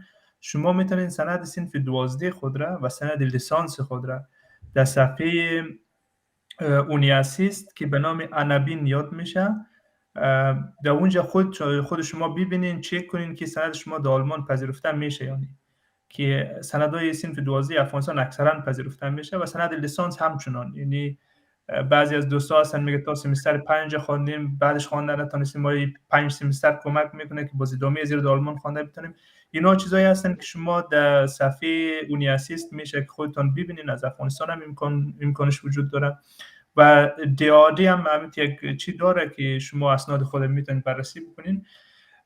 در قسمت ادامه درسای مکتب کاملا بستگی فکر کنم به سن و سال شما داره. اینی اگر شما فرض کنید که تا صنف نهم یا دهم را در کابل خوانده باشید یا در ولایات دیگه و آمده باشید در اروپا، سن شما پایین 18 سال باشه، زمینه رفتن به مکتب وجود داره. اگر سن و سال شما بالای 18 شده باشه، او زمان ادامه درس مکتب، چون اینجا همه چیز به اساس چی مشخص برنامه‌ریزی شده، راه‌های دیگه وجود داره که شما میتونید راه برای دانشگاه پیدا بکنید، ولی که درس‌های مکتب را به ادامه درس‌های مکتب افغانستان ادامه داده بتونید. در این قسمت ما اول متاسفانه معلومات زیاد ندارم و دوم که فکر نکنم امکان داشته باشه اگر سن شما بالای 18 شده باشه، یعنی عبور کرده باشید. تشکر. سوال بعدی را میخوام از شما بپرسم. کسی به نام شکریه رضایی سوال کردن که برای اپلای کردن در بورسیه هلت دومین پروگرام چی اسناد نیاز هستند؟ امی لینک که باز آقای سلطانی سے بر شما میفرسته، شما داخل سایت هلت دومین شوین، اونجا مشخص در قالب 15 یا 14 صفحه به زبان انگلیسی هم به زبان آلمانی هم مشخصات در مورد برنامه چی شده، آماده شده، شما میتونید مطالعه کنین. چیزی که مهم است فعلا برای شما، اگر شما سند صنف 12 را دارین برای لیسانس اقدام میکنین، بهتر است که شما سندهای مکتب خود را به زبان انگلیسی ترجمه بکنین یا به زبان آلمانی و این باید تایید وزارت خارجه را داشته باشه. در غیر صورت متاسفانه خیلی سخت است که باز او به رسمیت شناخته شود. یک سوال دیگه در چت را من قبلا دیدم. و دوم، اگر شما در دانشگاه هستین، امی ترانسکریپت آف ریکورد یا نمراتی که شما در هر سمستر گرفتین از دانشگاه شما تقاضا بکنین که به تایید تحصیلات عالی افغانستان این باید آماده شود. اما پروسه رسمیات باید طی شود، یعنی هر چقدر وضعیت حاد باشه، یعنی متاسفانه در آلمان اینا از امو قیودات اداری خود نمیگذرد. باید سندها به شکل درستش ترجمه شود، به رسمیت شناخته شود و در کنار از او که شما سندهای دانشگاه را آماده کردین، موتیویشن لیتر، اونمو شوق و علاقه ای که شما را چی میکنه، باریز میکنه نسبت به کسای دیگه که برای پروگرام خود را کاندید میکنه، و در کنار از او اونمو ریسک و خطری که شما در کشور دارین او را باید آماده بکنین، و در کنار از او هم 2 تا پروفسور یا 1 پروفسور پیدا شود که در یک دانشگاه آلمان باشه و شما را تایید بکنه، بگویه که من شناخت دارم با همین کسی که خود کاندید کرده و این را حمایت میکنم. و این برنامه برای دوستایی که در اروپا هستن هم صدق میکنه. این دوستایی که مهاجرت، این درخواست پناهندگیشون قبول شده و در اینجا هستن، اینا میتونن که درخواست بدن. دوستایی که در افغانستان هستن در حالتهای استثنایی باز اونا میتونن که همچه اقدام بکنن. تشکر فراوان. ما 2 سوال دیگر از بخش کاری میگیریم و متوجه آقای کریمی میشه.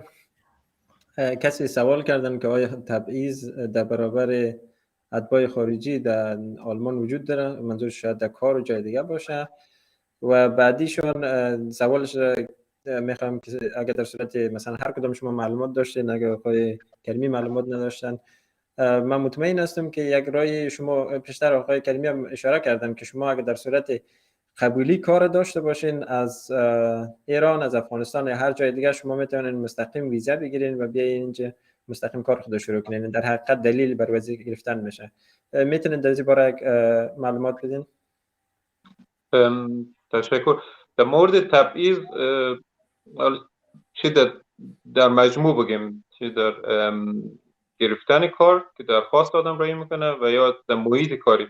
من از تجربه همی 10 سالی که در آلمان کار کردم و یا از 11 سال پیش که همی اسناد کاری روان کردم، در حدودی تا حدودی تبعیض هست. در آلمان شاید بیشتر از کشورهای دیگه باشه، اما در مجموع آلمان کشور چند فرهنگی هنوز نشده. در می راستا کار میشه و دولت نو هم کوشش میکنه، خصوصا حزب سبزها که به همین سو پیش برن، چون میخواین که آدمای متخصص و آکادمیک بیشتر در آلمان بیارن که حالت مدل کانادا و دیگر کشور استرالیا و آمریکا شده. تبعیض هست. چند سال پیش هم یک قانون اینتگراسیون تصویب شد که سال 2016 ابدا بود که بعد از این سری مهاجرت که تفاوتی بین کسایی که از اروپای شرقی هستند و یا از کشورهای آسیایی و دیگر جامعه مثل افغانستان، ایران که درخواست میدن و داخل اینجا هستن قائل نشویم و این یک تغییراتی آمده که عین شرایطی که کسایی که داشته باشن، کسی که از اروپا باشه یا آلمان باشه حتما نباید او انتخاب شد. اما مسئله ای که هست، نظر به تجربه خودم، شما باید همیشه یک دست بالاتر به عنوان خارجی در آلمان باشید اگر میخواید واقعا اینجا کار کنید و پیشرفت کنید. یعنی که در یک بخش توانایی بیشتر داشته باشید، یا مثلا اگر دو کار یک کم انگلیسی نیاز است، انگلیسی قوی داشته باشید و یا کدام نرم افزار سافت‌ور خاصی را بلد باشید و یا هم یا مدرک دانشگاه هم بعض وقتا مهم است که همیشه نه، اما مثلا تزیز ماستری و لیسانستان یک بخشی باشه که مربوط از کار باشه و یا نمره خیلی خوب گرفته باشید، مثلا بین 1 تا 1.5 که در آلمان تقریبا 90 بین 90 تا 100 افغانستان هست. این شرایط با این شرایط و او تبعیض کمی هم که هست، شما به اصطلاح یک برگ برنده دارید و میتونید شانس گرفتن کار برای شما بیشتر است. اما در مجموع متاسفانه این مسئله هست و در حال کمتر شدن هست. یعنی که در او حدی که 10 سال پیش یا 12 سال پیش من دیده بودم نیست، اما باز خصوصا در شرق آلمان، در غرب آلمان باز بهتر است، در ایالت‌های غربی. و در محیط کارم تا جایی هست. در محیط کار یک حس تبعیض و حسادت نسبت به خارجی هست و شاید هم تغییر بکنه. اما گفتم شما باید در کارتان اینقدر خوب باشید و حتی 1 دقیقه از کار در مسائل شخصی هم استفاده نکنید و دقیقاً 8 ساعت روزانه کار است، کامل در کار تمرکز کنید تا صحبت دیگه نباشه در مورد شما، چون خارجی بودن خودش در آلمان چی است، یک نقطه است که حساس هستند و خصوصا اگر شما در یک موقف دیگه هستید و یک مسئولیتی دارید و دیگرها یک حس حسادت دارن که این نفر مثلا اینجا خارجی است، یک پست دیگه داره موقفش و یا این هم که یک معاش زیادتر داره و یه حس حسادت و تبعیض با هم ترکیب میشه و هم بخاطر مشکل است.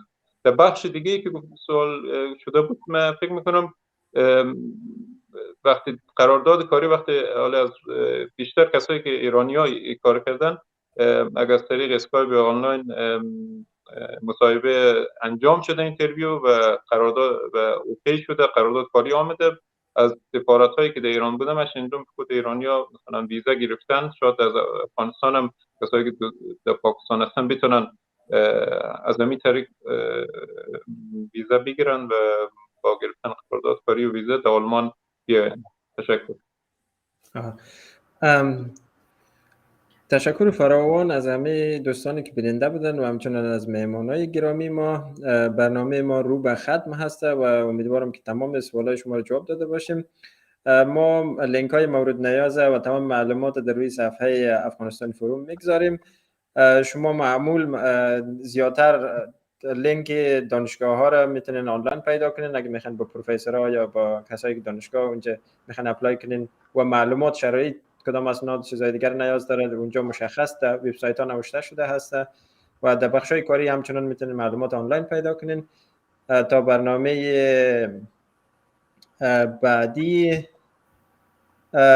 البته ما میخوایم اینجا کوتاه که مهمانای ما درباره ویزه کار معلومات میدن، بسیار کوتاه اگه بتونین 1 دقیقه آقای رضایی، بعدا ما برنامه رو ختم میکنیم. همونطور که جناب آقای کریمی گفتن، یعنی شما برای پیدا کردن کار توی آلمان ملزم نیستید که حتما توی آلمان باشید. شما میتونید از همون افغانستان هم از اون وبسایت های کاریابی استفاده کنید، برای کارها درخواست بدید و اگر شرایط لازم رو داشته باشید اونها به صورت آنلاین با شما مصاحبه میکنن و اگر اون مصاحبه ها رو موفقیت آمیز طی کنید اونها برای شما قرارداد کار میفرستن، شما با هم قرارداد کار میتونید ویزا بگیرید. یک راهش است و یک راه اینه که شما مستقیم بدون اینکه قرارداد کار داشته باشید میتونید برای ویزای جابزوخه درخواست بفرستید که ویزای جابزوخه هم شرایط خودش رو داره، توی سایت سفارت آلمان میتونید ببینید. با ویزای جابزوخه میگیرین اون ویزا رو، میایین آلمان، 6 ماه به شما فرصت میده که اینجا کار پیدا کنین و قرارداد کار بگیرین تا ویزای شما از جابزوخه و ویزای حالت کار یا بلو کارت تغییر پیدا کنه. یعنی شما میتونید از همونجا هم درخواست کار بدین، کار بگیرین و با قرارداد بیاین و هم میتونین درخواست ویزای کار بدین بدون اینکه کار داشته باشین و با ویزای کار بیاین اینجا و سعی کنین کار پیدا کنین. تشکر فراوان. دوستانی که یک چند سوال ماندن که ما جواب داده نتونستیم، ما فایلی که آنلاین روی صفحه میگذاریم، به این سوالا اشاره میکنیم، جوابشو میگذاریم و شما میتونین بعداً او را ببینین، از اونجا جواب سوال خود بگیرین. ولی چون برنامه ما زیق است و فعلا باید ختم کنیم، همینطور روز خوش و وقت خوش داشته باشین و تشکر از اینکه برنامه ما را بیننده بودین. فعلا وقت خوش و روز خوش. تشکر.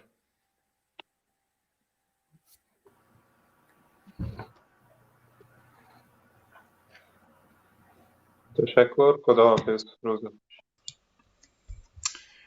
تشکر بسیار زیاد از دوستان گرامی که سشن آخری ما بود در این برنامه. ما بسیار تشکری میکنم از هر یکی شما. معلومات بسیار مفید و مهم بود و ما میبینیم در چت که سوال بسیار زیاد است. متاسفانه نمیشه همه را جواب بدادم، لیکن ما گفتیم یک برنامه، یک فضایی است که ما باز کردیم حاله و سیستماتیک ما ادامه خواهد دادیم و معلومات خواهد دادیم و برنامه ما متاسفانه میجا باید ختم کنیم. بسیار تشکر میکنم از حوصله شما که با ما بودین و معلومات یا برنامه‌ای که بود امید است خوش شما آمده باشه و لذت برده باشین. حالا میخوایم به آلمانی یک دفعه چند جمله بگویم. Ja, ich freue mich sehr, dass Sie bisher mit uns waren. Vielen Dank für Ihre Geduld und ich hoffe, dass Themen und alle Einblicke, die Sie jetzt in den einzelnen Sessions bekommen haben, interessant waren. ja, wir haben gesagt, wir haben jetzt diesen Raum geöffnet, wird es auch weitergehen und mit verschiedenen Themen, mit verschiedenen Personen, vor allem Themen, die der Community sehr wichtig finden und die Menschen sich interessieren. Darum geht es auch, diese Perspektive sichtbar, hörbar und fassbar zu machen. Und ich bedanke mich ganz herzlich nochmal beim Organisationsteam. Ich hatte schon gestern gesagt, Ali Reza, Salim hat jetzt das letzte Panel moderiert, aber auch andere jetzt, wenn ich auch die Namen nicht nenne. Herzlichen Dank. Und ich freue mich, ich würde sagen, ich würde mich sehr freuen, wenn Sie uns weiterhin begleiten in den sozialen Medien. Ich habe oft gesagt, wir entwickeln gerade unsere Webseite auf Persisch, auf Englisch und Deutsch. Da können Sie auch dann genauere Informationen über unsere Maßnahmen, Projekte und Pläne, was wir haben, mitbekommen. Und genau, einfach folgen Sie uns, dann erfahren Sie auch mehr über uns. Am Ende natürlich möchte ich mich ganz herzlich bei Förderer ganz herzlich bedanken. Das ist SMS. So, das ist eine gute Möglichkeit. Also deswegen bin ich auch dankbar. Sonst konnte man solche Veranstaltungen nicht organisieren. Herzlichen Dank. Und allerletzte, wir hatten natürlich diese Veranstaltung Präsenz geplant. Wir wollten das in Leipzig. Wir hatten auch schon den Saal gefunden, sehr schönen Saal. Sollte eigentlich hier stattfinden, damit wir auch dann hier uns sehen. Und in solchen Veranstaltungen ist der wichtigste immer dieser soziale Teil, dass man dann nach Vorträgen, Panels zwischendurch sich trifft, isst zusammen, trinkt was zusammen und dann lernt man auch sich mehr kennen, findet Vernetzung statt. Es war leider wegen Corona nicht möglich, aber ich hoffe, dass wir das nächstes Jahr machen können. Wir würden uns sehr freuen. Aber jetzt, ich wünsche Ihnen auch jetzt nur noch, was vielleicht bleibt vom Tag, noch einen schönen Tag, schönen Abend und bis zum nächsten Mal.